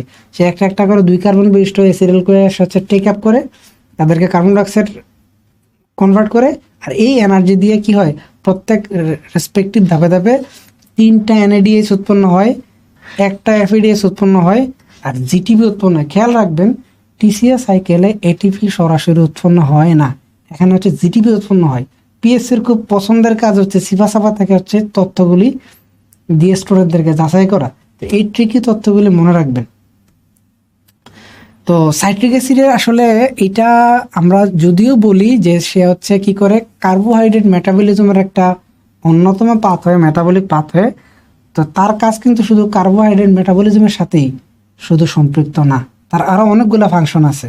হ্যাঁ, যে যেমন এখানে আমরা দেখি যে টিসিএস সাইকেলে যে অক্সালোঅ্যাসিডেটটা আছে, হ্যাঁ, সে কিন্তু আবার সে ফসফিনাল পাইরুভেট মানে পেপ কার্বক্সিলেজ যে এনজাইমটা আছে তার মাধ্যমে ফসফিনাল পাইরুভেট তৈরি করতে পারে। আর ফসফিনাল পাইরুভেট আপনারা জানেন যে আরেকটা মেটাবলিক পাথওয়ে যেটা আছে যে গ্লুকোনিউজেনেসিস, মানে হচ্ছে নতুন করে গ্লুকোজ উৎপন্ন করতে পারে। হ্যাঁ, যে মেটাবলিক বিভিন্ন কম্পাউন্ড স্মল ফ্র্যাগমেন্ট থেকে সে আস্ত সম্পূর্ণ গ্লুকোজ উৎপন্ন করে। আমরা যদি এগুলো দেখবো পরে। হ্যাঁ, তো এটা কিন্তু টিসিএস সাইকেলের সাথে গ্লুকোনিউজেনেসিসের কি আছে, সম্পর্ক আছে। এছাড়াও গ্লাইকোলাইসিসে আমরা কি পাই, যে পাইরুভেটটা পাই। এই পাইরুভেট কি করতে পারে, ওই অ্যাসিডালকে উৎপন্ন হওয়ার ধাপটাকে স্কিপ করে সে কিন্তু সরাসরি মেলেটে কনভার্ট হতে পারে। মেলিক এনজাইম তাকে মেলেটে কনভার্ট করে, আর এই মেলেটটা কি হয় টিসিএস সাইকেলে আবার ইন্টিগ্রেট হতে পারে। এছাড়াও টিসিএস সাইকেল থেকে কি হয় যে এই ইন্টারমিডিয়েটের যে যে মেটাবোলাইটগুলো উৎপন্ন, যেমন সাকসিনাল কোয়ে, আলফা কিটোগ্লুটারেট, সাইট্রেট, এ প্রত্যেকে কিন্তু বিভিন্ন ধরনের বাইসোথেনিক পাথওয়ের প্রিকারসর হিসেবে কাজ করে, বা বিল্ডিং ব্লক, বা সোজা কথায় জ্বালানি হিসেবে কাজ করে, মনোমার হিসেবে কাজ করতে পারে। যেমন সাইট্রেট হচ্ছে, আমি যদি একটু বলি, এগুলো একটু মনে রাখতে হবে, মেজর পাথওয়েগুলি মনে রাখতে হবে। সাইট্রেট ফ্যাটি অ্যাসিডে তৈরি করতে সে ব্যবহৃত হতে পারে। আর আলফা কিটোগ্লুটারেট আমি অবশ্য দেখাবো অ্যামিনো অ্যাসিড মেটাবলিজমে, সে তো বিশাল একটা জিনিস। অ্যামিনো অ্যাসিড মেটাবলিজমে আলফা কিটোগ্লুটারের ভূমিকা অনেক বেশি, সে বিভিন্ন ধরনের অ্যামিনো অ্যাসিড প্রডিউস করতে সে হেল্প করে। তো গ্লুটামেটে কনভার্ট হয়, সেখান থেকে আবার পিউরিন হতে পারে বা অন্য অ্যামিনো অ্যাসিডে কনভার্ট হতে পারে। দেন সাকসিনাল কোয়া থেকে পোরফাইরিন, হিম, ওই যে আমাদের ব্লাড প্রোডাকশন হয়, যেটা হয় ব্লাড প্রোডাকশনের জন্য কি সাকসিনাল কোয়া থেকে সে সাকসিনাল কোয়াটা প্রিকারসর হিসেবে কাজ করে। তো অন্যদিকে অক্সালোঅ্যাসিডেট সেও ইউরিয়া সাইকেলের সাথে আবার কানেক্টেড, আমরা যদিও দেখবো। তো এই কম্বাইন বা কমন কিছু পাথওয়ে আপনারা দেখে রাখবেন, যাতে চট করে যদি প্রশ্ন করে যে অক্সালোঅ্যাসিডেট কোন দিকে যেতে পারে, বা সাইট্রেট কোন দিকে যেতে পারে, বা টিসিএস সাইকেলে আসলে কোন দিকে তার ফ্যাট মেটাবলিজমের সাথে সম্পর্ক কোন দিকে, এইভাবে প্রশ্ন আসতে পারে। তো এটারই আগের ফিগারটার আরেকটু সিম্পলিফাই একটা ফিগার আর কি, যে অ্যানাপিউরিক পাথওয়ে আর কি, মানে একটা রিয়াকশনটা একই মেটাবলাইট কত দিকে যাচ্ছে। আমরা যদি একটু দেখি যে আলফা কিটোগ্লুটারেট সে হচ্ছে অ্যামাইনো অ্যাসিড মেটাবলিজমের সাথে যুক্ত, মানে এই অংশটা হচ্ছে অ্যামাইনো অ্যাসিড মেটাবলিজমের সাথে যুক্ত। সে হচ্ছে আবার গ্লুকোনিউজেনেসিসের সাথে যুক্ত, অক্সালোঅ্যাসিড গ্লুকোনিউজেনের সাথে যুক্ত, আবার অক্সালোঅ্যাসিড আবার কিন্তু ইউরিয়া সাইকেলের সাথেও যুক্ত, বা অ্যামাইনো অ্যাসিড মেটাবলিজমের সাথেও যুক্ত। এগুলো একটু দেখবেন, স্পেশালি কোন কোন এনজাইম কোন কোন ক্ষেত্রে কাজ করে। যেমন ইউরিয়া সাইকেলের সাথে যেগুলো যুক্ত, বা অ্যামাইনো অ্যাসিড মেটাবলিজমের সাথে যুক্ত, এগুলোতে ট্রানজামিনেজ কাজ করে। হ্যাঁ, এটা একটু মনে রাখবেন। যদিও অ্যামাইনো অ্যাসিড মেটাবলিজমের সময় এগুলো আসবে, টপিকগুলো ধাপে ধাপে আসবে, যে কোন এনজাইমটা কি কাজ করে, কি ধরনের কাজ করে, এগুলি আসবে। তো রেগুলেশন অফ টিসিএস সাইকেল যদি বলি, ওই যে টিসিএস সাইকেলের যে প্রত্যেকটা যে এনজাইম আছে, সহজ কথা, যদি সাবস্ট্রেট কমে যায় তাহলে এনজাইমটা কি হবে, রিয়াকশনটাকে সামনের দিকে ড্রাইভ করবে, মানে এনজাইমটা অ্যাক্টিভেট হবে। আর যদি প্রোডাক্ট বেড়ে যায়, সে হচ্ছে ওই প্রোডাক্টগুলি অ্যালোস্টেরিক ইনহিবিশনের মাধ্যমে রেসপেক্টিভ এনজাইমগুলোকে ইনহিবিট করবে। মানে হচ্ছে আমার তো প্রোডাক্ট আছে ভাই, তুমি এত বেশি আর প্রোডাক্ট তৈরি করার দরকার নেই। পাশাপাশি যেহেতু এটা একটা energetic pathway, that means high energy কম্পাউন্ডগুলি টিসিএস সাইকেলকে কী করবে, রিপ্রেস করবে, এনজাইমগুলোকে রিপ্রেস করবে। আর লো এনার্জি কম্পাউন্ডগুলো হচ্ছে টিসিএস সাইকেলকে অ্যাক্টিভেট করবে, যে না আমার এখন পেটে ক্ষুধা আছে, তুমি তাড়াতাড়ি করে বেশি বেশি এটিপি প্রডিউস করে দাও। এই হচ্ছে বিষয়। তো আমরা হচ্ছে এখানে বিভিন্ন ধরনের এনজাইম এবং রিয়াকশন কী হয়, এগুলি অবশ্য আপনাদের জন্য শুধুমাত্র আমি এখানে দিয়েছি, মানে আমি যা আলোচনা করেছি সেটার একটা রিটেন ভার্সন, যাতে করে কী করতে পারেন, নিজেরা একটু লিখে লিখে প্র্যাকটিস করতে পারেন। তো আমরা যদি অ্যানিমেল এবং প্লান্টে পুরা কার্বোহাইড্রেট মেটাবলিজমের একটা স্কিমেটিক ডায়াগ্রাম দেখি, প্লান্টের ক্ষেত্রে কি হবে, যে সে নিজেই কিন্তু কার্বন ডাইঅক্সাইড ফিক্সেশনের মাধ্যমে সে কি করতে পারে, গ্লুকোজ বানাতে পারে, মানে গ্লুকোনিউজেনেসিসের মাধ্যমে, যেটাকে আমরা বলি ফটোসিনথেসিস, অবশ্য সে গ্লুকোজ প্রোডাকশন করতে পারে। আর এই গ্লুকোজ কি করে, বিভিন্ন ধরনের মেটাবলিক পাথওয়ের প্রিকরসর হিসেবে কাজ করে থাকে। আর অ্যানিমেল কি করতে পারে না, অ্যানিমেল গুলি সে কার্বন ডাইঅক্সাইড ফিক্সেশন করতে পারে না, তারা অবশ্যই কোনো না কোনো সোর্স থেকে তাকে গ্লুকোজ খেতে হবে বা অন্য অন্য স্টার্চ খেতে হবে। খাওয়ার পরে তারা কি করে এনার্জি প্রোডাকশন করে এবং বাকিটা দিয়ে বিভিন্ন ধরনের অ্যানাবলিক রিয়াকশন বা সিনথেটিক রিয়াকশন করে থাকে। এই জিনিসটা একটু খেয়াল রাখতে হবে। আর ওই গ্লাইকোজেনের বিষয়টা আমি বললামই যে অ্যানিমেলে গ্লাইকোজেনে কনভার্ট হতে পারে গ্লুকোজ 6-ফসফেটটা, এই যে দেখেন। কিন্তু প্লান্টে কিন্তু এটা কি হয়, স্টার্চ এবং সুক্রোজে কনভার্ট হয়। কিছু কিছু প্লান্ট হচ্ছে স্টার্চ হিসেবে স্টোর হয়, কিছু কিছু প্লান্টে হচ্ছে সুক্রোজ হিসেবে হয়। যেমন হচ্ছে ওই যে আখে কি হয়, যে সুক্রোজ হিসেবে স্টোর হয়, পুরো হচ্ছে ওই আখের রসটাকে প্রসেস করে আমরা হচ্ছে চিনি পাই। আচ্ছা, এবার হচ্ছে আমরা দেখব গ্লাইকোলাইসিস এবং গ্লুকোনিওজেনেসিসের মধ্যে কম্পারেটিভ রিয়াকশনটা আসলে কি হয়। আচ্ছা, এটা খুবই ইম্পর্টেন্ট, কারণ কি গ্লাইকোলাইসিস হচ্ছে গ্লুকোজ থেকে ভেঙে পাইরুভেট তৈরি করে, আর গ্লুকোনিওজেনেসিস হচ্ছে তার উল্টা, পাইরুভেট থেকে অ্যানাবলিক রিয়াকশনের মাধ্যমে সে গ্লুকোজ তৈরি করে। আচ্ছা, প্রথমে আসতে পারে গ্লুকোজ ভাঙারই দরকারটা কি? ভাঙার দরকার তো আমরা জানি যে এনার্জির দরকার, এই কারণে ভাঙতে হবে। তো গড়ার দরকারটা কি?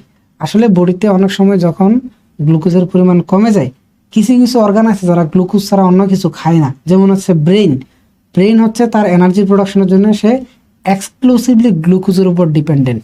তো বডিতে যদি কখনো গ্লুকোজ লেভেলটা কমে যায়, তখনই সে বডি কি করে, যে বিভিন্ন ধরনের প্রোটিন বা ফ্যাট বা আর অন্যান্য যে মেটাবলিক যে কম্পাউন্ডগুলি আছে, এগুলোকে জোড়া তেলে দিয়ে সে হচ্ছে গ্লুকোজ বানানোর চেষ্টা করে, এবং গ্লুকোজ বানানোর কারণে ব্লাডে কি হয়, গ্লুকোজ লেভেলটা মেনটেন করতে পারে বা একটা কনস্ট্যান্ট লেভেলে রাখতে পারে। যদি না হয়তো তাহলে তো হুট করে গ্লুকোজ লেভেল ফল করতো, নানান ধরনের অসুবিধা দেখা দিত। এই কারণে গ্লুকোনিওজেনেসিস দরকার। আসলে গ্লুকোনিওজেনেসিস আর গ্লুকোজের ম্যাক্সিমাম রিয়াকশনও কিন্তু সেম, কারণ এগুলো সবই রিভার্সিবল রিয়াকশন। তিনটা হচ্ছে পার্থক্য আছে, আমি একটু মার্ক করে দিই। এই যে গ্লুকোনিওজেনেসিসের সময় সে হচ্ছে এটিপি খরচ করে পাইরুভেট কার্বক্সিলেজ এনজাইমের মাধ্যমে, এবং পেপ কার্বক্সিলেজের মাধ্যমে সে হচ্ছে ফসফিনল পাইরুভেট হয়। দেন আমরা যেখানে ফ্রুক্টোজ 1,6 বিসফসফেট পেয়েছিলাম হাই এনার্জি কম্পাউন্ড, সে হচ্ছে তাকে এনার্জি ইউজ করে সে হচ্ছে কি ফ্রুক্টোজ 6-ফসফেটে কনভার্ট করে। দেন গ্লুকোজ 6-ফসফেটেস মানে হেক্সোকাইনেজের যে উল্টাটা, সে হচ্ছে গ্লুকোজ 6-ফসফেটেস থেকে ফসফেট অংশটা সে কেটে দিয়ে সে হচ্ছে গ্লুকোজ উৎপন্ন করে। তো একটু পার্থক্য আসতে পারে যে কোন এনজাইমটা is a glycolytic enzyme but not in gluconeogenesis, মানে দুই ক্ষেত্রে কিন্তু কিছু এনজাইম কমন আছে আবার কিছু এনজাইম পার্থক্য আছে। এগুলো একটু মনোযোগ দিয়ে মনে রাখবেন যে কোন এনজাইমগুলো কমন আর কোন এনজাইমগুলো হচ্ছে এক একটা পাথওয়ের জন্য এক্সক্লুসিভ। আর গ্লুকোনিওজেনেসিসের রেগুলেটর হচ্ছে হাই অ্যানিমেলগুলোতে এটা হরমোনালি রেগুলেটেড হয়। যখনই আমাদের বডিতে গ্লুকোজ লেভেল ফল করে, তখনই গ্লুকাগন একটা হরমোন আছে, আর একটা আছে এপিনেফ্রিন, এরা ব্লাডে রিলিজ হয়। এরা ব্লাডে রিলিজ হইলে কি হয়, তারা হচ্ছে লিভারে গিয়ে সিগন্যাল দেয় যে হচ্ছে এখন গ্লুকোজ দরকার। তো লিভার কি করে, গ্লুকোনিওজেনেসিসের মাধ্যমে গ্লুকোজ প্রোডাকশন করে ব্লাডে হচ্ছে রিলিজ করলে হোমিওস্টেসিসটা মেনটেন থাকে। আচ্ছা, তো গ্লুকোনিওজেনেসিসের এনার্জেটিক্স হচ্ছে ওই গ্লাইকোলাইসিসের থেকে আরেকটু বেশি, মানে হচ্ছে সে 4টা এটিপি লাগবে এবং 2টা জিটিপি লাগবে এবং 2টা এনএডিএসও লাগবে, যে প্রতি মলিকিউল গ্লুকোজ তৈরি করতে। মানে মোটামুটি বলা যায় যে এটা একটা ব্যয়বহুল প্রসেস। তারপরে বডির সামনে যেহেতু অল্টারনেটিভ থাকে না অনেক সময়, সেক্ষেত্রে বডি গ্লুকোনিওসিস করতে বাধ্য হয়। তো আমি যা বললাম গ্লুকোজ মেটাবলিজমের কথাগুলি একটু সামারি হিসেবে এখানে দিলাম, স্পেশালি লেনিঞ্জের বইতে এগুলো আছে, আপনাদের সুবিধার জন্য আমি এখানে স্লাইড অ্যাড করলাম শুধু। আচ্ছা, কার্বোহাইড্রেট মেটাবলিজমের আর একটা পাথওয়ে আছে পেন্টোজ ফসফেট পাথওয়ে। এটা কি? এটা হচ্ছে আমাদের বডিতে শুধু 6 কার্বন বিশিষ্ট গ্লুকোজের ব্যাপারটা তা না, 3 কার্বন আছে, 4 কার্বন আছে, 5 কার্বন আছে, 7 কার্বন বিশিষ্ট কার্বোহাইড্রেট আছে। তো এই বিভিন্ন কার্বনের যেই কার্বোহাইড্রেটগুলো আছে, তাদেরকে তৈরি করতে বা তাদেরকে মেইন স্ট্রিম গ্লাইকোলাইটিক পাথওয়েতে এন্টার করতে কি দরকার, পেন্টোজ ফসফেট পাথওয়েটা দরকার। মানে পিপিপি এর দরকারটা আগে বোঝেন, যে ডিফারেন্ট কার্বোহাইড্রেট তৈরি অথবা তাদেরকে মেইন স্ট্রিম কার্বোহাইড্রেটে ইন্টিগ্রেট করতে কি দরকার, পেন্টোজ ফসফেট পাথওয়েটা দরকার। তো এই পেন্টোজ ফসফেট পাথওয়েটাকে মোটা জায়গায় দুইটা ভাগে ভাগ করতে পারি। একটা হচ্ছে অক্সিডেটিভ ফেজ আর একটা হচ্ছে নন অক্সিডেটিভ ফেজ। অক্সিডেটিভ ফেজ হচ্ছে বিভিন্ন ধরনের ডিহাইড্রোজেনাস টাইপ এনজাইম কাজ করে হচ্ছে তাকে কি করে গ্লুকোজটাকে বিভিন্ন তার রেসপেক্টিভ মেটাবলাইটে কনভার্ট করে থাকে। যেমন হচ্ছে গ্লুকোজ 6 ফসফেট হচ্ছে 6 ফসফোগ্লুকোনেটে কনভার্ট হয়। হ্যাঁ, এখান থেকে আবার একটা কার্বন ডাইঅক্সাইড চলে গেলে সে কিন্তু রাইবোলুস 5 ফসফেট মানে হচ্ছে 5 কার্বন বিশিষ্ট একটা কি করে কার্বোহাইড্রেট উৎপন্ন করে। আর রাইবোলুস 5 ফসফেটের তো ব্যবহার আপনারা জানেন যে ডিএনএতে কি থাকে, রাইবোস সুগার থাকে। তো এটা আবার ডিঅক্সিফিকেশন প্রক্রিয়াতে গেলে ডিঅক্সি রাইবোস তৈরি করে, যেটা ডিএনএর দরকার। আবার আর্নের জন্য দরকার সরাসরি রাইবোস সুগার। তো এগুলো আমাদের ডিএনএ আরএনএ তৈরি করার জন্য প্রিকারসর হিসেবে এই পেন্টাস ফসফেট পাথওয়ের মলিকুলগুলো কি করতে পারে, কাজ করতে পারে। আর নন অক্সিডেটিভ ফেজ যেটা, এই যে আমরা এই পার্টটা, এইটার কাজ হচ্ছে বলতে পারেন যে তারা হচ্ছে ডিফারেন্ট গ্লুকোজকে জোড়া দিয়ে কখনো একটা বানায়, একটা ভেঙে অন্যটা তৈরি করে। আমি যদি একটু যাই আর কি, যে নন অক্সিডেটিভ ফেজে যে দেখেন তারা হচ্ছে, এটা হচ্ছে অক্সিডেটিভ ফেজ। আর নন অক্সিডেটিভ ফেজে দেখেন তারা জোড়া দিচ্ছে, যেমন সোডিয়াম একটা হলো 7 আর গ্লিসারিলটা 3 ফসফেট, তাহলে মোট কত হলো 7 3 10 কার্বন বিশিষ্ট। তারা আবার কার্বন সংখ্যা চেঞ্জ করবে না, কিন্তু দেখবেন যে স্প্লিট হয়ে যাবে আর কি, ট্রান্সএলডুলেস বা ট্রান্সকিটুলেস এই ধরনের এনজাইমের মাধ্যমে দেখবেন যে ফ্রুক্টোজ 6 ফসফেট হয়ে যাবে আর ইরাইথ্রোজ উৎপন্ন করবে। তাহলে 7 3 10 আর ফ্রুক্টোজ 6 আর হচ্ছে 6 4 10, কার্বন সংখ্যা কিন্তু কনস্ট্যান্ট, কিন্তু তারা কি করছে ওই কার্বন মলিকুলগুলি শাফলিং এর মাধ্যমে ডিফারেন্ট টাইপের কার্বোহাইড্রেট উৎপন্ন করছে। তাহলে এই পেন্টোজ ফসফেট পাথওয়ের মূল কাজটা আশা করি আপনারা বুঝতে পারছেন। তো আগের রিয়াকশনটা একটু সামারি করলাম আর কি, যে 5 5 10 কার্বন, এখান থেকে অবশ্য 7 3 হইতে পারে, 6 4 হতে পারে, আবার 5 5 মিলে আবার 10এও কনভার্ট হইতে পারে। 10 থেকে আবার একদিকে 6 বের হয়ে গেলে আর কত থাকবে 4, তো 4 কার্বন বিষয় থাকতে পারে। তো পেন্টোজ ফসফেট পাথওয়ের মূল কাজ হচ্ছে ডিফারেন্ট টাইপের কার্বোহাইড্রেট বা হচ্ছে আমাদের যে মনোস্যাকারাইডগুলো আছে তাদেরকে মেইন স্ট্রিম মেটাবলিজমে ইন্টিগ্রেট করা। তো কার্বোহাইড্রেট মেটাবলিজমের যে ইন্টিগ্রেশনটা মানে হচ্ছে অন্যান্য যে পাথওয়েগুলো আছে, glycolytic, gluconeogenesis, TCA, pentose phosphate pathway, সবার হায়ার লেভেল অর্গানিজমে এই পুরো ইন্টিগ্রেশনটা করা হচ্ছে হরমোনাল ইন্টিগ্রেশন। যেমন অনেকগুলো হরমোনের নাম আপনারা জানেন, যে ইনসুলিন, তারপর হচ্ছে গ্লুকাগন, এপিনেফ্রিন, নরএপিনেফ্রিন, বা আরও যে কিছু হরমোন আছে যেগুলো হচ্ছে এই কার্বোহাইড্রেট মেটাবলিজমের ইন্টিগ্রেশনের কাজটা করে থাকে। আর এই ইন্টিগ্রেট হওয়ার ফলে কি একই বডিতে বা একই সেলে ডিফারেন্ট ধরনের মেটাবলিক পাথওয়ে চলতে পারে। নাহলে এমন হয়ে যেত বডির সব গ্লুকোজ হচ্ছে একবারে পাইরুভেটে কনভার্ট হয়ে যেত, কোনো গ্লাইকোজেন থাকতো না, বা সব হচ্ছে গ্লাইকোজেনে কনভার্ট হয়ে যেত, তখন বডিতে কিন্তু ওই যে এনার্জি প্রোডাকশন হইতো না।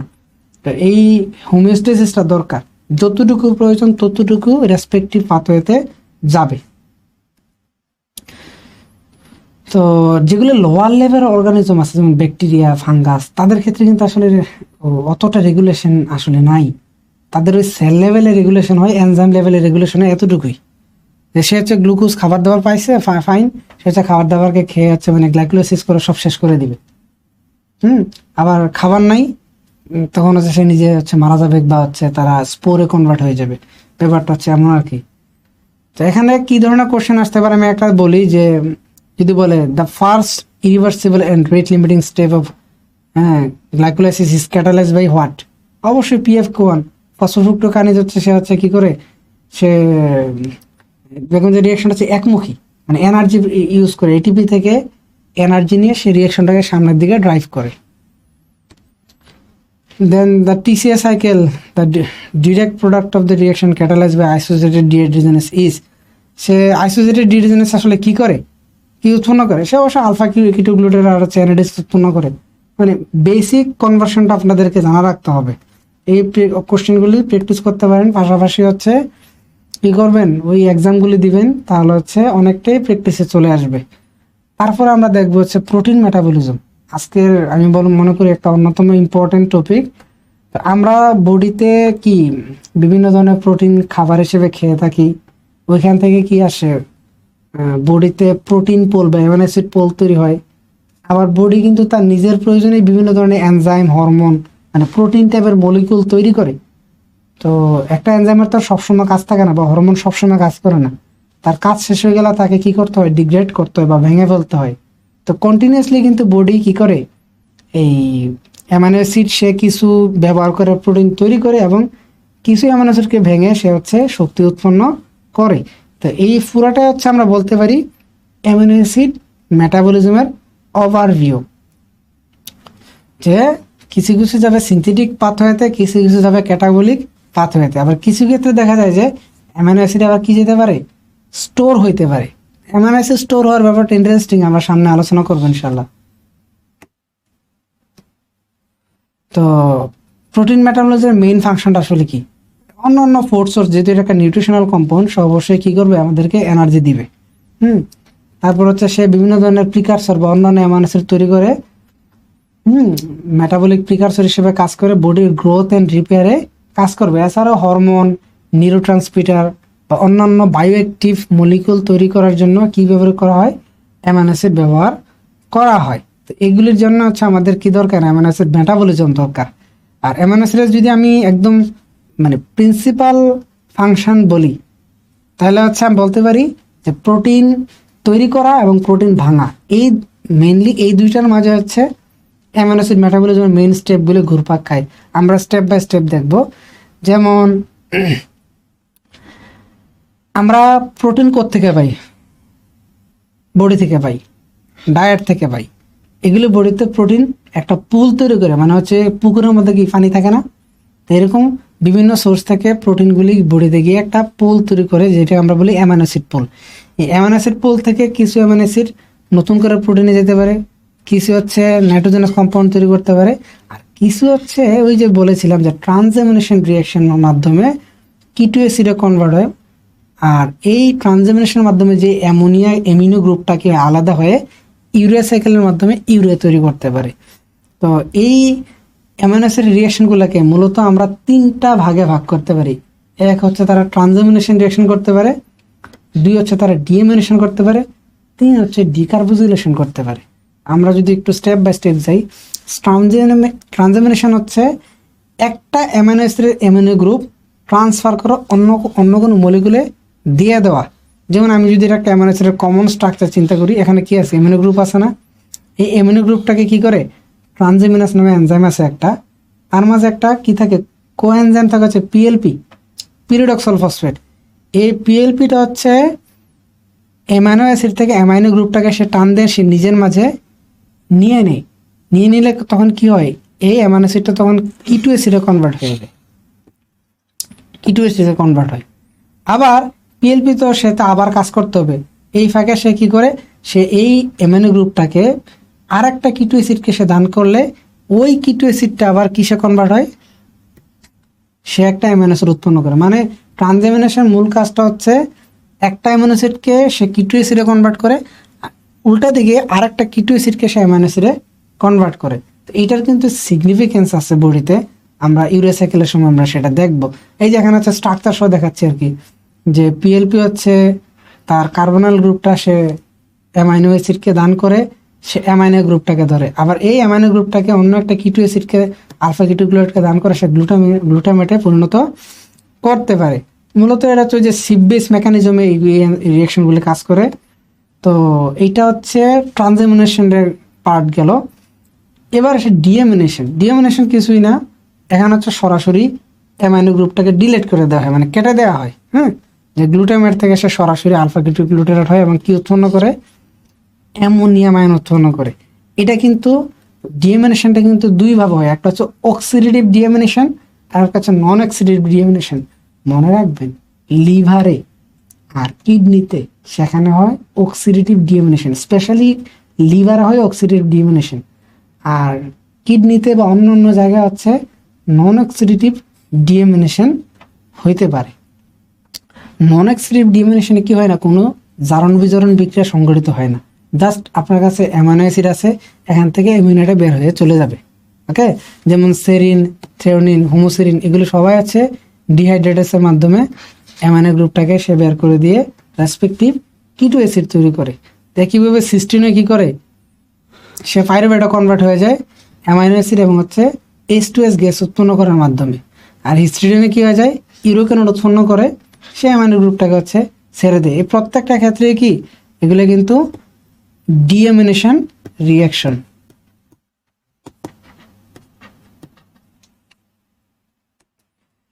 আচ্ছা, তো আমরা বলেছিলাম যে অ্যামাইনো অ্যাসিডগুলো কি থাকে, বডিতে স্টোর থাকে। একটা মজার জিনিস খেয়াল করবেন, অ্যামাইনো অ্যাসিড কিন্তু বডিতে সরাসরি স্টোর থাকে না। রেদার দেন আমাদের বডিতে একটা অ্যামাইনো অ্যাসিড আছে, নাম হচ্ছে গ্লুটামেট। সে হচ্ছে গ্লুটামেট সিনথেটাস নামে একটা এনজাইম আছে, যেটা মোটামুটি বডির সব পার্টেই পাওয়া যায়। সে হচ্ছে ওই ডিএমিনেশন প্রসেসের মাধ্যমে যে অ্যামোনিয়াটা উৎপন্ন হয়, অ্যামোনিয়াম আয়নটা হয়, তাকে সে অক্সিডেটিভ কাপলিংয়ের মাধ্যমে সে গ্লুটামেটের সাথে যুক্ত করে গ্লুটামিন উৎপন্ন করে। আর এই গ্লুটামিনটা কি করে, ব্লাডের মাধ্যমে ট্রাভেল করে সে হচ্ছে লিভারে চলে যায়। তার মানে দেখেন, আমাদের বডিতে যত মানে সেলের মাঝে যত প্রোটিন থাকে বা অ্যামাইনো অ্যাসিড থাকে, এরা কিন্তু অ্যামাইনো অ্যাসিড মেটাবলিজমের জন্য সবাই কিন্তু সরাসরি কোথায় যায় না, মানে লিভারে যায় না। রেদার দেন তারা তাদের অ্যামাইনো অ্যাসিডটাকে ডিএমিনেশনের মাধ্যমে কি হয়, বা এবং ট্রানজিমিনেশনের মাধ্যমে তারা অন্য অন্য স্পেশালি গ্লুটামেটকে দান করে, তারা গ্লুটামিন হয়ে যায়। এই গ্লুটামিনটা হচ্ছে সেল থেকে লিভারে চলে যায়। আর লিভারে গেলে কি হয়, এই গ্লুটামিনটা ভেঙে আবার গ্লুটামেটে পরিণত হয় এবং সে অ্যামাইনো অ্যাসিডটাকে, মানে অ্যামাইনো যে গ্রুপটা আছে, এই গ্রুপটাকে সে লিভারে ফ্রি করে দেয়। দেন ওই ফ্রি অ্যামাইনো গ্রুপটা হচ্ছে ইউরিয়া সাইকেলে এন্টার করে। আর ডিকার্বোজিলেশন হচ্ছে যে একটা অ্যামাইনো অ্যাসিড থাকে, যেমন হচ্ছে সি, একটু যদি কমন স্ট্রাকচারটা লিখি, COOH, এটা হচ্ছে অ্যামাইনো, আর এটা হচ্ছে H। কিছু কিছু ক্ষেত্রে অ্যামাইনো অ্যাসিডের কার্বক্সিলিক অ্যাসিডটা ডিলেট হয়ে যায়, ডিকার্বক্সিলেশন হয়। সেক্ষেত্রে বাকি কম্পাউন্ডটা মিলে কি হয়, বিভিন্ন ধরনের বায়ো অ্যাক্টিভ কম্পাউন্ড তৈরি হয়। স্পেশালি বিভিন্ন ধরনের নিউরো ট্রান্সমিটার উৎপন্ন করার ক্ষেত্রে অ্যামাইনো অ্যাসিডগুলো কি হয়, ডিকার্বক্সিলেশন রিয়াকশন করে, যেমন গাবা এই ধরনের। আমি আসলে বিস্তারিত বলার এখানে সুযোগ নাই, আপনাদেরকে একটু হিন্টস দিচ্ছি, এগুলো একটু দেখবেন। এবার আসেন আমরা হচ্ছে অ্যামাইনো অ্যাসিডগুলোকে একটু যদি ক্যাটাগরি করি, আমরা যে 20টা অ্যামাইনো অ্যাসিড আছে তাদেরকে যদি একটা ক্যাটাগরিতে ভাগ করি, কিছু দেখবো হচ্ছে গ্লুকোজেনিক অ্যামাইনো অ্যাসিড, মানে হচ্ছে যারা হচ্ছে শক্তি উৎপন্ন করে। হ্যাঁ, কিভাবে, তারা হয় গ্লাইকোলাইটিক কোনো ইন্টারমিডিয়েট তৈরি করবে, অথবা টিসিএ সাইকেলের কোনো ইন্টারমিডিয়েট তৈরি করবে। এদেরকে আমরা বলি যে গ্লুকোজেনিক অ্যামাইনো অ্যাসিড। আর যারা হচ্ছে অন্য ধরনের কিটো অ্যাসিড উৎপন্ন করবে রেদার দেন গ্লাইকোলাইটিক ও টিসিএ সাইকেল ইন্টারমিডিয়েট, তাদেরকে আমরা বলি যে কিটোজেনিক অ্যামাইনো অ্যাসিড। যেমন হচ্ছে লিউসিন, লাইসিন, তারা কিন্তু যে কিটো অ্যাসিড করলে কখনোই গ্লাইকোলাইটিক ইন্টারমিডিয়েট তৈরি করে না, তখন তাদেরকে আমরা বলি যে কিটোজেনিক, মানে তারা কিটোনমিড উৎপন্ন করে। এই কারণে এদেরকে আমরা বলি কিটোজেনিক অ্যামাইনো অ্যাসিড। কিছু কিছু অ্যামাইনো অ্যাসিড আছে যারা নাকি দুই দিকেই যেতে পারে, যেমন হচ্ছে ট্রিপ্টোফান, ফিনাইলালানিন, টাইরোসিন, এগুলি গ্লুকোজেনিক পাথওয়েতেও যেতে পারে এবং কিটোজেনিক পাথওয়েতেও যেতে পারে। এবার আসেন আমাদের অ্যামাইনো অ্যাসিড মেটাবলিজম সবচেয়ে ইম্পর্টেন্ট যে স্টেপটা, সেটা হচ্ছে ইউরিয়া সাইকেল। ইউরিয়া সাইকেলের মূল উদ্দেশ্য হচ্ছে লিভারে যেই ফ্রি অ্যামোনিয়াম গ্রুপটা হয় সেটাকে ব্যবহার করে সে হচ্ছে ইউরিয়া উৎপাদন করে। আপনারা সবাই জানেন যে হচ্ছে অ্যামোনিয়াম গ্রুপটা হচ্ছে মোটামুটি টক্সিক গ্রুপ, মানে তাকে যদি আপনি খালি ফেলে রাখেন, সে বডির এখানে প্রোটিনের সাথে যুক্ত হয়ে যাবে, ওইখানে সে রিয়াকশন করে ফেলবে। এই কারণে কি দরকার, আমাদের এই অ্যামাইনো গ্রুপটাকে, অ্যামাইনো যে গ্রুপটা আছে তাকে একটা নন টক্সিক সাবস্টেন্স ইউরিয়াতে কনভার্ট করা দরকার। আর এই ইউরিয়া সাইকেলে এই কাজটা করে থাকে। ইউরিয়া সাইকেলটা কোথায় হয়, ইউরিয়া সাইকেলটা অবশ্যই লিভারে হয়। হায়ার যে অর্গানিজম আছে, হায়ার অর্গানিজমের লিভারে হচ্ছে ইউরিয়া সাইকেল হয়ে থাকে। আমি যদি একটা ইউরিয়া সাইকেল একটা স্কিমেটিক ডায়াগ্রাম বলি, তো কার্বন ডাইঅক্সাইড এবং অ্যামোনিয়াম আয়ন, তারা দুইজনে মিলে একটা এনজাইম আছে সিপিএস বলি, কার্বোমাইল ফসফেট। এই সিপিএস কি করে, সিট্রুলিন তৈরি করে। সিট্রুলিনের সাথে আবার অ্যাসপার্টেট যুক্ত হয়ে স্টেপ বাই স্টেপ আর্জিনিনও সাকসেস, সেটা ভেঙে হচ্ছে ফিউমারেট বের হয়ে যায়, আর্জিনিন থাকে। আর্জিনিনটা আবার তার যে অ্যামিনো গ্রুপ আছে সেটাকে ডোনেট করে সে হচ্ছে ইউরিয়া তৈরি করে, এবং সে অর্নিথিন তৈরি করার মাধ্যমে সে সাইকেলটা এভাবে চলতেই থাকে। তাহলে সাইকেলটা চলে আর এদিকে হচ্ছে ইউরিয়া উৎপন্ন হয়। আর ইউরিয়া কি উৎপন্ন হয়, কারণ সে হচ্ছে সাইকেল হচ্ছে কি বাইরে থেকে অ্যামোনিয়াম আয়ন টেক আপ করে। তা আমরা যদি একদম কম্পার্টমেন্টালাইজেশন সহ যদি দেখাতে চাই রিয়াকশনটা, এইভাবে বলতে পারি যে রিয়াকশনটা কিছু অংশ সম্পন্ন হয় ইউরিয়া সাইকেলের সাইটোপ্লাজমে বা সাইটোসলে, কিছু অংশ সম্পন্ন হয় মাইটোকন্ড্রিয়াতে। আপনারা প্লিজ অবশ্যই অবশ্যই অবশ্যই কোন রিয়াকশনগুলো কোথায় সম্পন্ন এর একটু মনোযোগ দিয়ে দেখে যাবেন। এগুলি পরীক্ষার জন্য ইম্পর্টেন্ট টপিক বলে আমার কাছে মনে হয়। যেমন সিপিএস কি করে, কার্বামাইল ফসফেট কি করে, অ্যামোনিয়াম আয়ন এবং কার্বন ডাইঅক্সাইডকে যুক্ত করে কার্বামাইল ফসফেট তৈরি করে, কার্বামাইল ফসফেটাস বা সিপিএস অন সিনথেটাস 1টা, এইটা সম্পূর্ণ মাইটোকন্ড্রিয়াতে হয়। আর তাকেও কি করে, সে সিট্রুলিনে কনভার্ট হয়, সেটাও মাইটোকন্ড্রিয়াতে হয়। তারপরে উৎপন্নকৃত সিট্রুলিন বিশেষ ক্যারিয়ারের মাধ্যমে সাইটোসলে চলে এসে আর্জিনিন ও সাকসিনেট হয়, দেন সাইকেলের বাকি অংশ কমপ্লিট করে। তার মানে প্রথম দুইটা এনজাইম কি করে, মাইটোকন্ড্রিয়াতে কাজ করে, বাকি এনজাইমগুলি সাইটোসলে কাজ করে। এগুলি একটু মনে রাখবেন। এবার আসেন একটা খুব সারদের পছন্দের জিনিস হচ্ছে the relation between TCA cycle and urea cycle. আসলে এই পড়াগুলো আমি মনে করি আপনাদেরকে ভাইভাতেও হেল্প করবে, কারণ ভাইভাতে এইসব ট্রিকি বা হচ্ছে টুকিটাকি জিনিস যাচাই করার মাধ্যমে কনসেপ্ট দেখা হয় যে স্টুডেন্টের কনসেপ্ট আসলে কেমন আছে। তো দেখেন টিসিএ সাইকেলে যে কম্পাউন্ডগুলো হয় আর ইউরিয়া সাইকেলে কম্পাউন্ডগুলো হয় তারা যদিও আলাদা, কিন্তু ইউরিয়া সাইকেল চলতে গেলে কি দরকার, দেখবেন যে কন্টিনিউয়াসলি অ্যাসপার্টেট দরকার। হ্যাঁ, এবং অ্যাসপার্টেটটা যুক্ত হয়ে কিন্তু আর্জিনিন ও সাকসিনেট হয়, যেটা ভেঙে ফিউমারেট উৎপন্ন করে। আর আপনারা জানেন যে ফিউমারেট হচ্ছে টিসি সাইকেল একটা ইন্টারমিডিয়েট, সে হচ্ছে আবার অক্সালেটে কনভার্ট হয়। আবার অক্সালো অ্যাসিডেট আবার কি করে, ওই ট্রানজামিনেশন রিয়াকশনের মাধ্যমে সে আবার অ্যাসপার্টেটে কনভার্ট হয়। তার মানে অ্যাসপার্টেট ফিউমারেট শাটেলের মাধ্যমে টিসিএ সাইকেল এবং হচ্ছে কি ইউরিয়া সাইকেল কনভার্টেড মানে হচ্ছে ইন্টারকানেক্টেড থাকে। আর মনে রাখবেন টিসিএ সাইকেল হচ্ছে এটিপি প্রডিউসিং রিয়াকশন বা মেটাবলিক পাথওয়ে। ইউরিয়া সাইকেল কিন্তু এনার্জি কনজিউমিং মেটাবলিক পাথওয়ে, মানে সে হচ্ছে এনার্জি ইউজ করে সে ইউরিয়া তৈরি করে। অবশ্যই এটার দরকার আছে, আমি তো বললামই যে যদি ইউরিয়া সাইকেল না থাকতো তাহলে কিন্তু বডি পুরো হচ্ছে বেসিক হয়ে যেত। অ্যামোনিয়াম আয়নের অত্যাচারের কারণে বডি কি হইতো, টক্সিসিটি তৈরি হয়ে যেত। কিছু কোশ্চেন দেখি যে কি ধরনের প্রশ্ন আসতে পারে এখান থেকে। The removal of the amino group from an amino acid primarily carried out by which process. আমি এটা আলোচনা করেছি, ট্রানজামিনেশনের মাধ্যমে কি হয়, প্রাইমারিলি এই অ্যামিনো গ্রুপটা একটা অ্যামাইনো অ্যাসিড থেকে একটা কিটো গ্রুপে ট্রান্সফার হয়। The urea cycle occurs mainly in which organ, বারে বলেছি যে লিভারে হয়, কারণ লিভারে কি থাকে, ওই CPS1 এনজাইমটা অবস্থিত থাকে। Which amino acid the major career of nitrogen from peripheral tissue to the liver.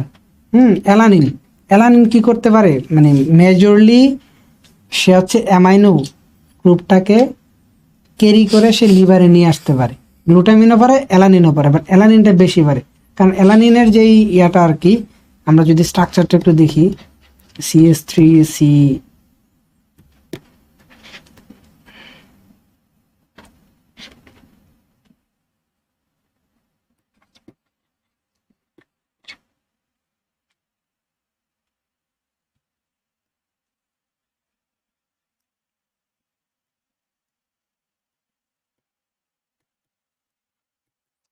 অ্যালানিনের স্ট্রাকচারটা যদি দেখি, সে এই অ্যামাইনো গ্রুপটা কি হয়, ডিলিট হয়ে যায়, মানে হচ্ছে ট্রানজামিনেশনের মাধ্যমে সরে গেলে সে কিসে কনভার্ট হয়ে যায়, সে হচ্ছে কিটো অ্যাসিডে কনভার্ট হয়।